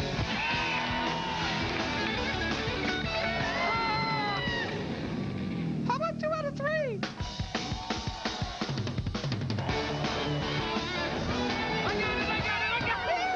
For the great taste that won't fill you up and never let you down, What's wrong with her? make it a Bud Light. Phillies baseball is brought to you by Bud Light. If you want great taste that won't fill you up and never let you down, make it a Bud Light. Your local Dodge dealers, come in today because we know how to help. The Yellow Pages 9 out of 10 people use, the genuine Bell Atlantic Yellow Pages. And by Pico Energy, we're focusing our energies on you. Pico Energy. What a night by C.J. Nitkowski in front of friends from St. John's University, family. He now lives in Milford, Pennsylvania, went to high school in Jersey, and he had quite an outing. He will be pinch hit for here in the 8th. Jeff Branson, the leadoff hitter, flies one to left. Dave Gallagher towards the line, and there's one away. Phillies are going to face a decision, too, as Lenny Harris is going to come up and bat for Nitkowski. Schilling is due to bat second for the Phillies in the 8th inning. There's Lenny Harris. He'll hit for Nitkowski. This will be Lenny Harris batting for Nitkowski. And C.J. Nitkowski can be one proud young man facing the Phillies tonight at home, needing a win after a tough loss last night, and he simply shut them down on 3 hits, no walks. He was ahead of almost everybody, hit 2 batters and struck out 4. And I'm sure he went over and shook Brett Boone's hand. Yes, he did. Key play for him in the game. He shook Boone's hand before they got to the dugout. There's Brett. He's right beside him. That's what a pitcher will do. He finds the guy that makes the defensive play, and he sits right next to him. See what Lenny's done on the air. He's in the midst of a terrible slump. 1 ball and 1 strike. Harris has seen his average dip to 217 as he is 1 for his last 23.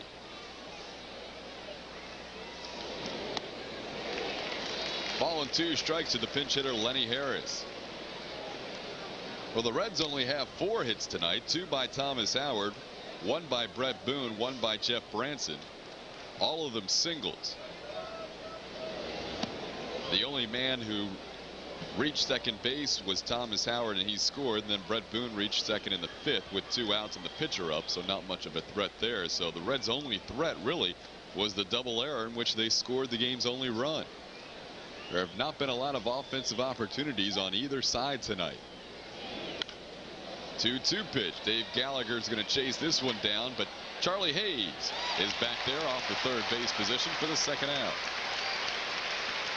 Workout shirt, Sunday, July 9th. It's a new hot item. It's a hot new t-shirt for all fans 14 and under. A white shirt with a dynamic Fighting Phils logo on the front, compliments of Modell Sporting Goods.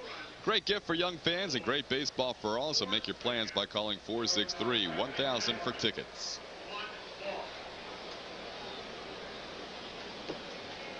Barry Larkin, 0 for 3 tonight.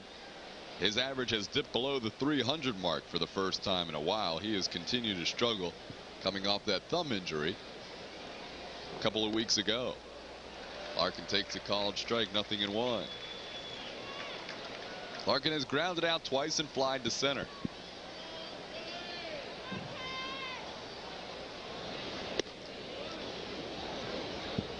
Boy, Schilling, even when he misses tonight, is right there. This is as good a control he could possibly have. There's Jeff Brantley. He's a tough little relief pitcher. He's done a good job closing for them lately. Hard hit grounder. Duncan to his right. Wide throw. Hollins is off the bag. Phil should have been out of the inning. It was a hard hit grounder, but Duncan had plenty of time to get Larkin, and his throw pulled Hollins off the bag, and that'll go down as the Phil's 3rd error of the evening. The Phillies, who have been living on their defense quite a bit this year, are shaky in this one. As Todd said, that's a wide throw. Hollins had to come off the bag, couldn't stay on it. And the error on the second baseman.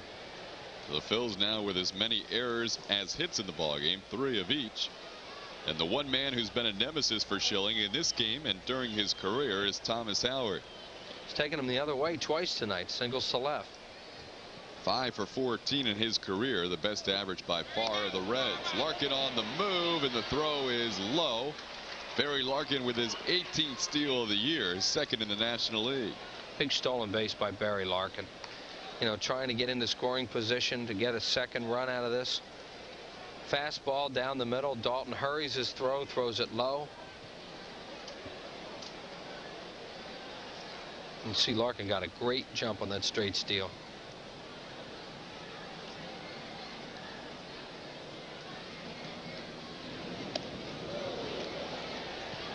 Ball and a strike to Howard. He grounded out his first time up, singled and scored on the double error in the 4th, singled in the 6th. In case you weren't with us in the 4th inning, Thomas was on first. Schilling tried to pick him off and throw handcuffed Dave Hollins down the right field line. Hollins chased it down Thomas Howard made it all the way around to third, and in doing so, Holland's throw to third base got by Charlie Hayes, and Howard scored. That's the only run of this ball game. 1-0 Reds. We're in the top half of the 8th inning.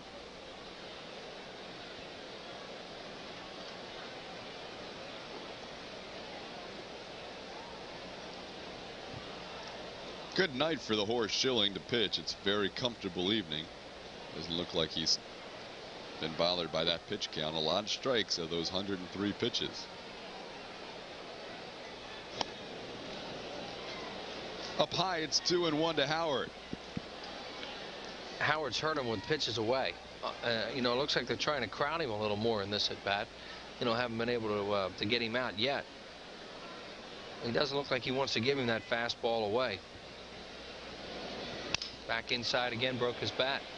Duncan, a high hop, will have to hurry in time to get Howard. So the error does not hurt Curt Schilling. We head to the bottom half of the 8th. The Phils need some offense.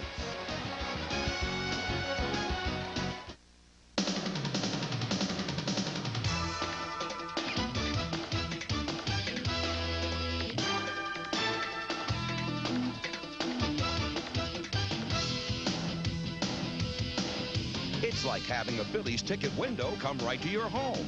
Call 463-1000 and reserve your tickets in advance. No rushing, no waiting, no hassle. 463-1000. It's like having a Phillies ticket window right in your home. Thomas Bond? Yeah. I just want to be sure that you understand your Dutch tulips are right on the street luge course. Luge course? Yeah. People are racing downhill. Aluminum boards, little wheels. Getting up to 70 miles an hour, pulling upwards of 6 Gs. Is that a lot? Oh, yeah. That ought to hold her. They said they wanted me to be on television and give me money and a person to braid my hair and color my face and give me clothes. They said that they want you on television? Yeah. But any kid with problems needs to straighten out. A series of her own. I want my address! Don't hit her! I'll do anything.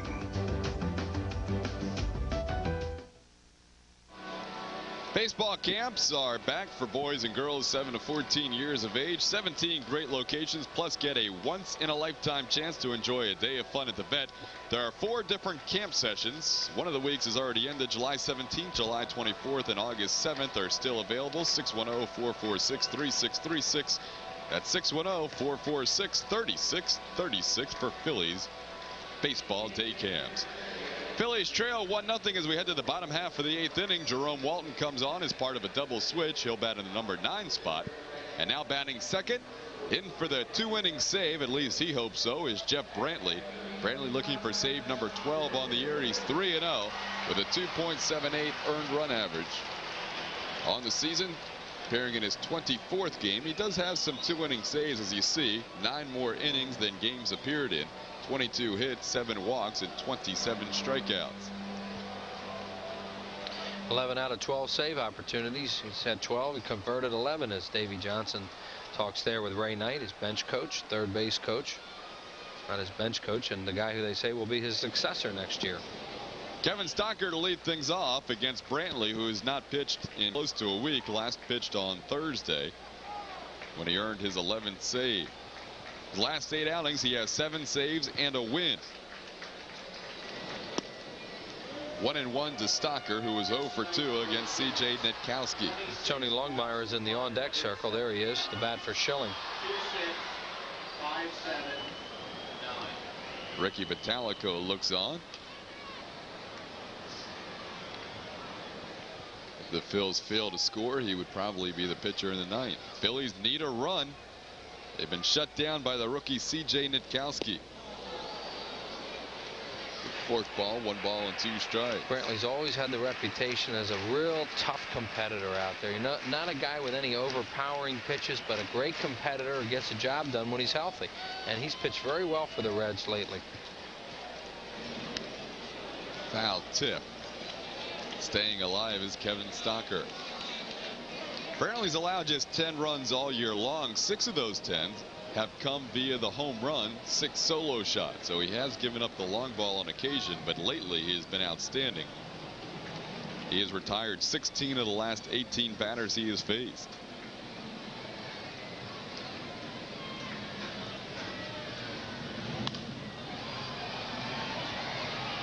Stocker stays alive. It's a ball and 2 strikes.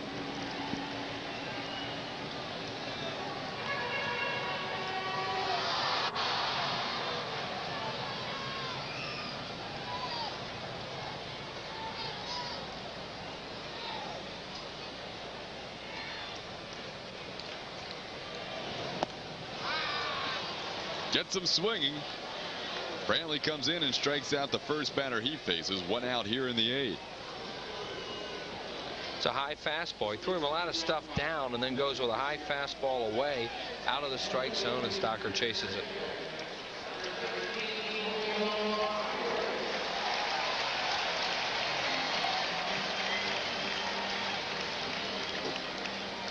There's Tony Longmire. What a year he has had as a pinch hitter. 7 for 20 with 2 pinch hit home runs, including a game winner here at the Vet. Up high to Longmire, 1-0. Brantley last year with the Reds led the team in saves with 15.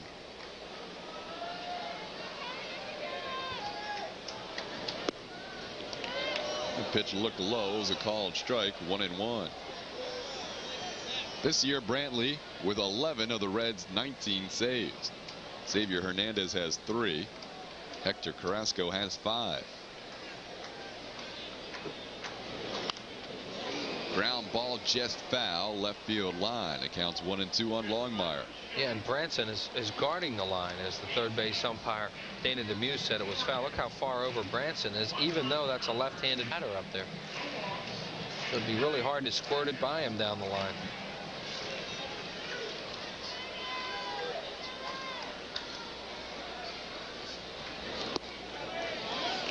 Count evens up 2-2 on Longmire. Phils need at least a run to get Kurt Schilling off the hook. He deserves a much better fate tonight, having gone 8 strong innings. Nice rebound performance after a tough start in St. Louis for Schilling, but right now he trails Cincinnati and C.J. Nitkowski 1-0.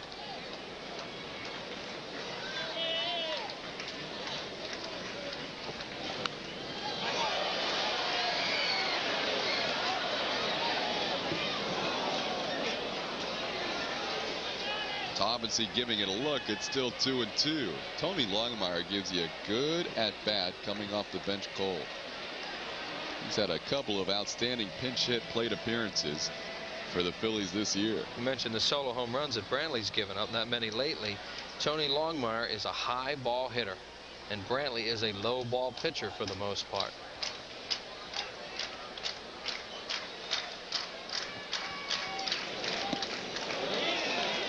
Just misses. The count goes full. Longmire again with a quality plate appearance. He's run the count full against one of the National League best closers, Jeff Brantley.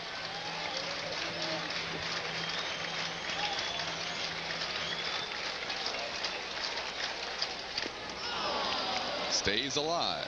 Boy, that ball had some movement. I don't know how he hit it. Just hit it on the end of the bat and stayed alive. It almost looked as if it were a 3-2 fork ball.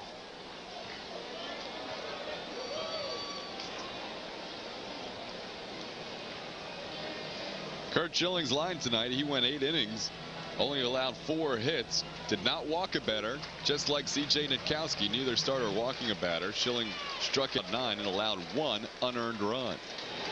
Outside, ball 4, outstanding walk drawn by Tony Longmire. That was a really good at bat, considering he doesn't play much because of the groin problems that he's had. And a fastball away, and he takes it for ball 4.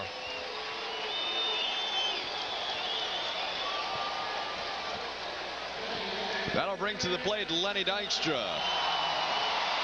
Dykstra has flied to left, flied to right, and flied to center. 0 for 3 tonight.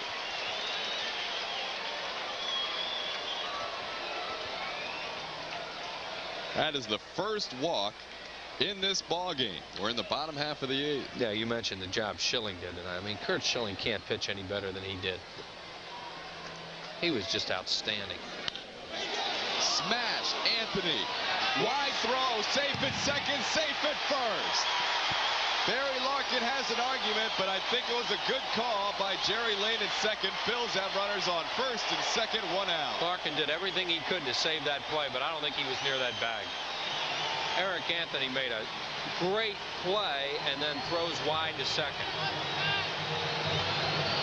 The Phillies have hit into some hard outs tonight. It looked like they may be snake bitten once again, but a wide throw extends the rally. You can see Lane said the throw pulled him off the bag. Davey Johnson doesn't want to hear it, but it sure looked like it, you know, to the naked eye. We'll see in a replay.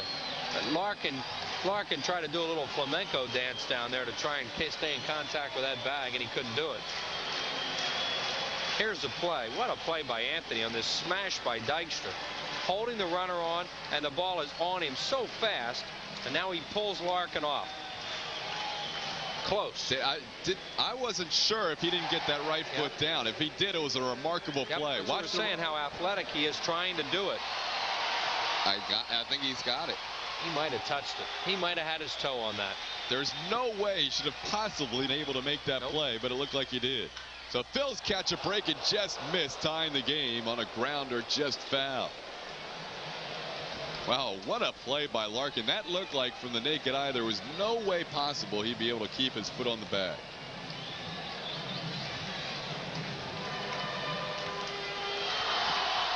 They gave Anthony an error on the play. For the wide throw. Yeah. First and second, 1 out, bottom of the 8th. Phil's trail at 1-0. Fouled away into the crowd, 0-2.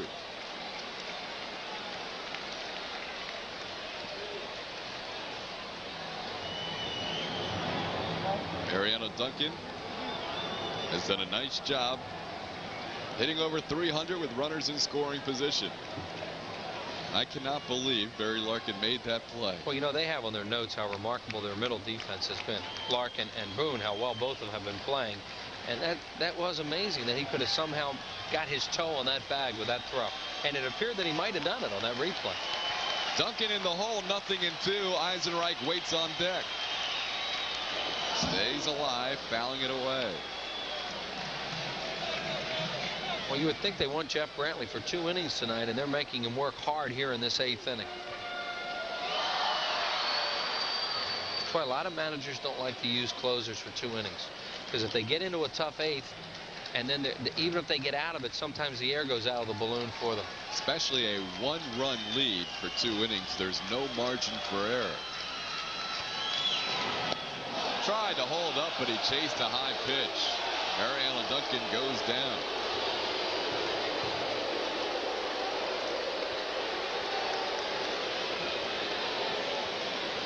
No doubt about it, he swings at it. I mean, Runge doesn't have to ask. He just chases that high fastball, and he cannot hold up. Strikeout for Brantley. Another guy who's got the best batting average in the major leagues against right-handed pitchers, Jim Eisenreich. Eisenreich batting .395 against righties this year. Better than anyone else in the big leagues. He takes a called strike on the outside corner. They're over shifting him to left center and pitching him away as Brantley did on the outside corner. He has a huge alley in right center field, as you see there, but they figure he's not going to pull. At least they're hoping he doesn't. If he pulls, they're playing him as a dead pull hitter with the right fielder Sanders, not an alley hitter to right center.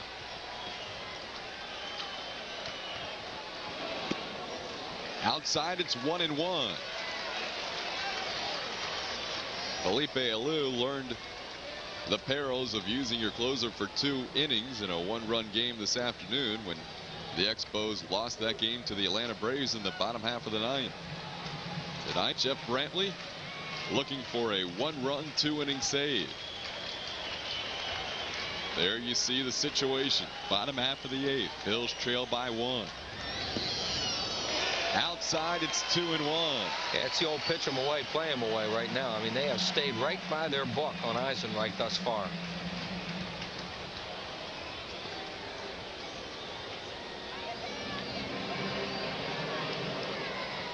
can see some tense faces in the dugout. This is a big series for both teams. The Reds were coming off a very disappointing 5-5 homestand.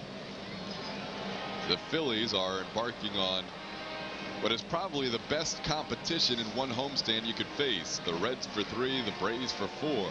Cincinnati winning last night. The homestand opener 12-3 convincingly.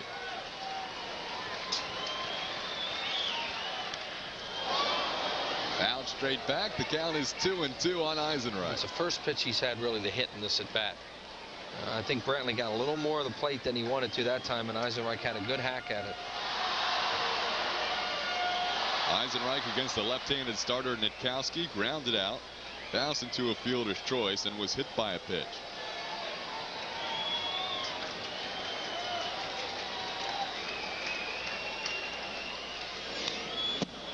Came inside. Mentioned the number of pitches. Brantley is working hard. And he came inside really for the first time in the at-bat. You know, they established a way with Eisenreich. I guess they figured he'd be looking away, and they were going to try and get him out inside. Done a good job of working Jim in this at-bat. Tying run at second, go-ahead run at first.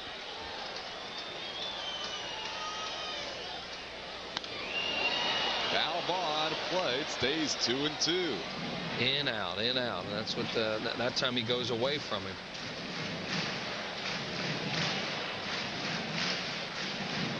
Dave Hollins waits on deck.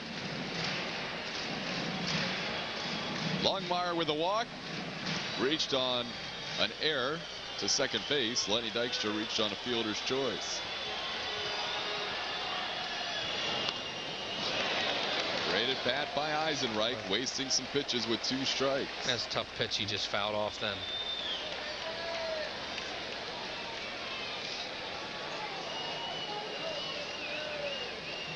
Eisenreich has worn out Cincinnati over his career, hitting close to 500. 25 for 54 against the Reds.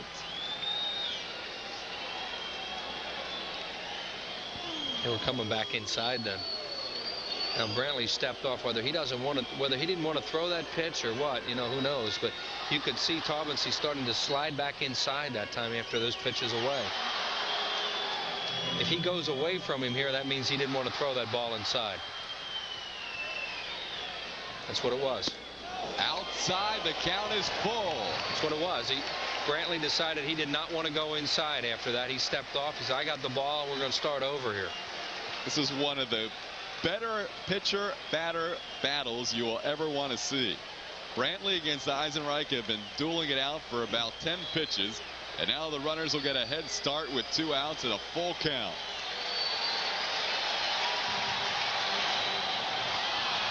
Brantley wins the battle. They have to throw to first, and they do to retire Eisenreich on the slider. Phillies fail in the 8th. A walk, an error, 2 men left. Head to the 9th. Still 1-0.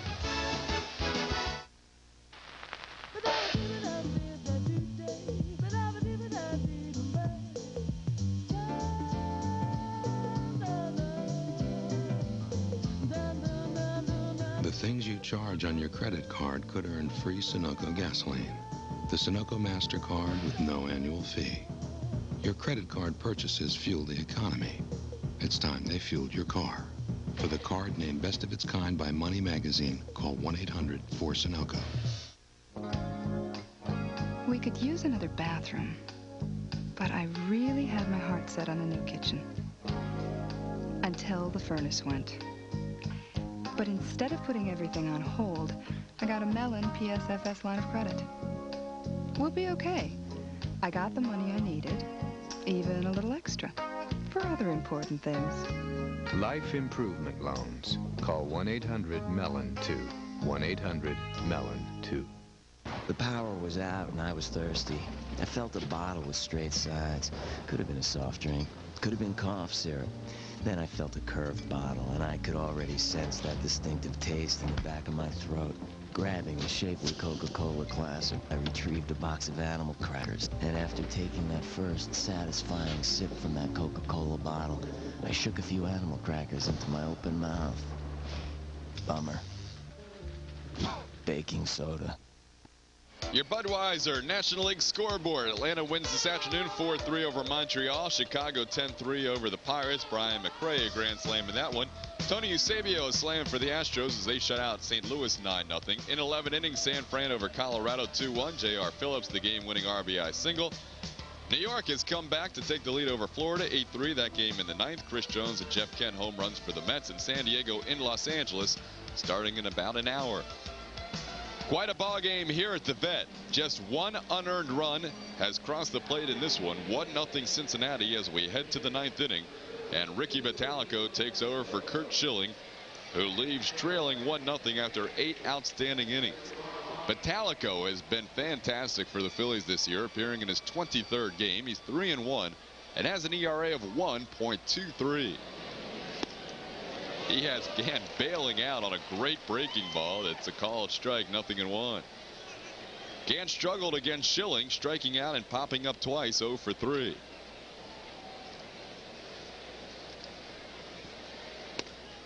Good fastball at the knees, no balls and 2 strikes.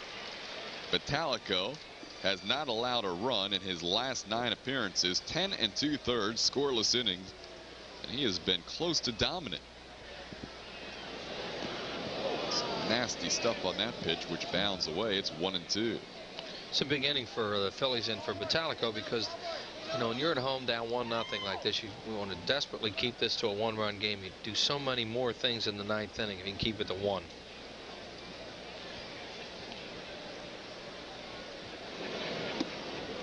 Man, he's got some action on that pitch tonight, 2-2. Yeah, but he's just overthrowing those. You know, when Gant, he's got to be defensive 0-2, especially after that first hook, and he's overthrowing them so much that he won't chase them because they're too far out of the strike zone.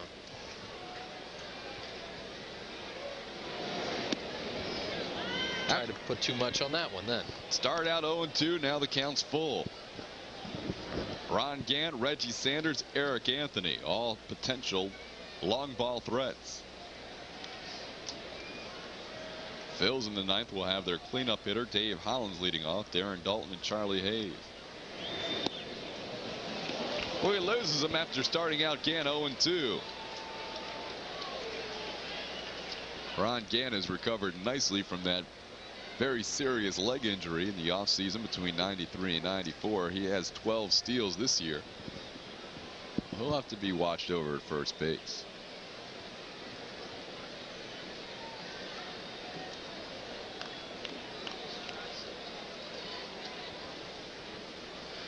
No way you look for a bunt in this situation. Not with a guy with those kind of guns. In the 4-hole. Reggie Sanders, he had a tough time against Schilling as well, striking out twice and grounding out, 0 for 3. There goes Gant.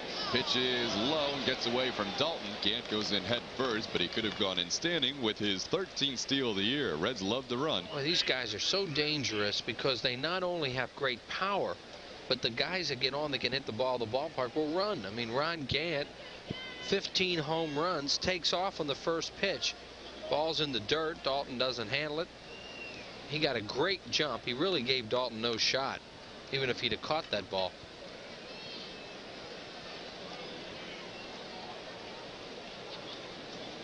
Gant has 13 steals. Sanders, their cleanup hitter, has 15 steals.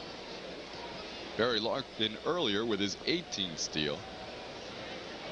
Reds have now stolen as a team 86 bases. Compare that to the Phillies' 28 steals.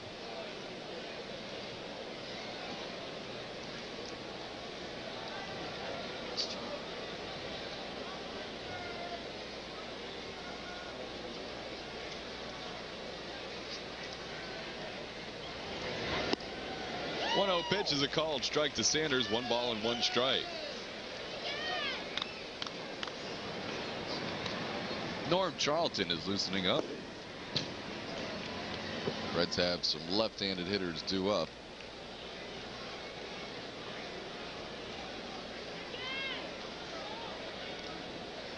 Gant was getting a tremendous jump off second. Stocker came in behind him. Vitalico saw him and stepped off.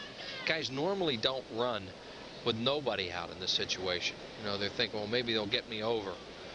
Although with Reggie Sanders, I can't think that they want him to just give himself up here. They want him to drive it somewhere.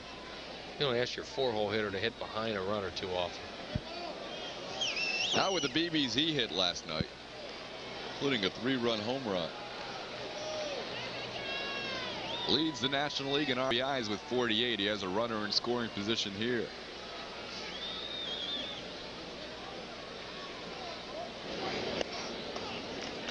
Low and outside. The count's 2-1 on Sanders.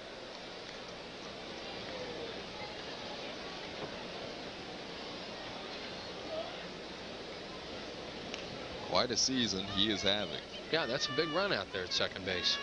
Phillies have been frustrated tonight all kinds of ways. Extra run here would look huge for the Reds.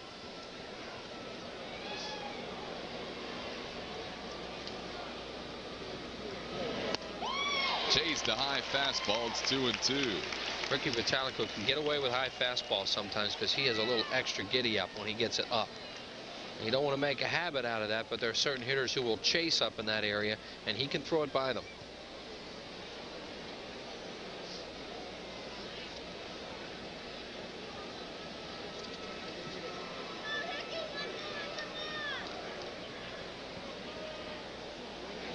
Ooh. What a breaking ball throw. Sanders called third strike. You got that right. You want to see a man's knees buckle. Reggie Sanders, all he can do is tip his cap to Ricky Vitalico. Watch his knees buckle on this.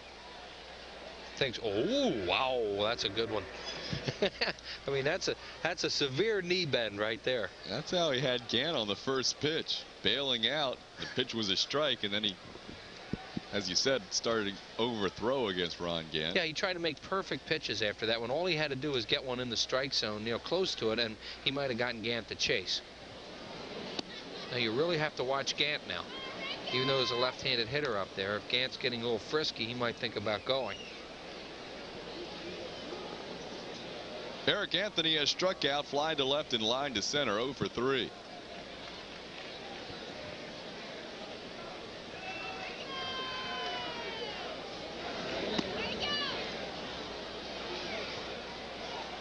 Runge never moved. It's ball 2-0. Waiting for that delayed strike. Ron Gant is 4th in the National League in runs scored. He's at second base with 1 out.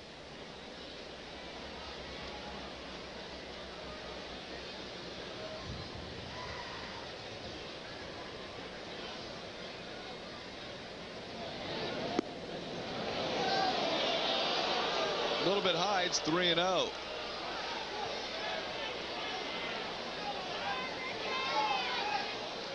Phils now will throw the 4th one intentionally out of the strike zone, and that'll be an intentional walk to Eric Anthony. Ricky wanted to make sure what that meant. Taubman sees the on-deck hitter, a left-handed batter. Charlton's up in the bullpen. Ricky hasn't thrown an intentional walk this year, so he wanted to make sure he's. What was that for? Oh, you want me to throw an intentional? So now 1st and 2nd with 1 out, and Taubman is the batter.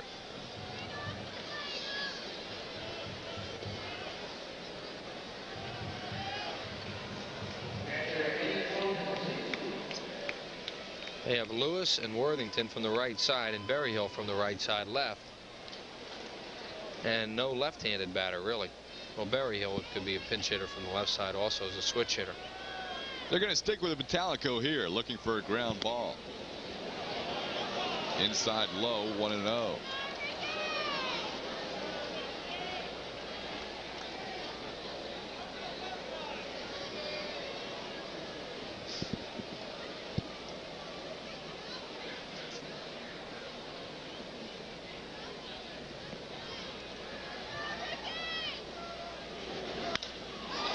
In the air, deep to center field. Dykstra back to the track, has room, makes the catch. The runners tag and move up 1 base each. To third goes Gant. To second goes Anthony, and just missing one was Eddie Taubman. Taubman hit a home run just almost like that last week against Atlanta to win the ball game for them. As a pinch hitter, he hit it. Hit a little bit more towards right center. And that ball died out there in deep center field. Both runners move up. So now it's Vitalico against right-handed hitting Brett Boone to try and get out of this. Phillies trail it 1-0. We're in the top half of the ninth. Brett Boone 1 for 3 with a single, his second time up.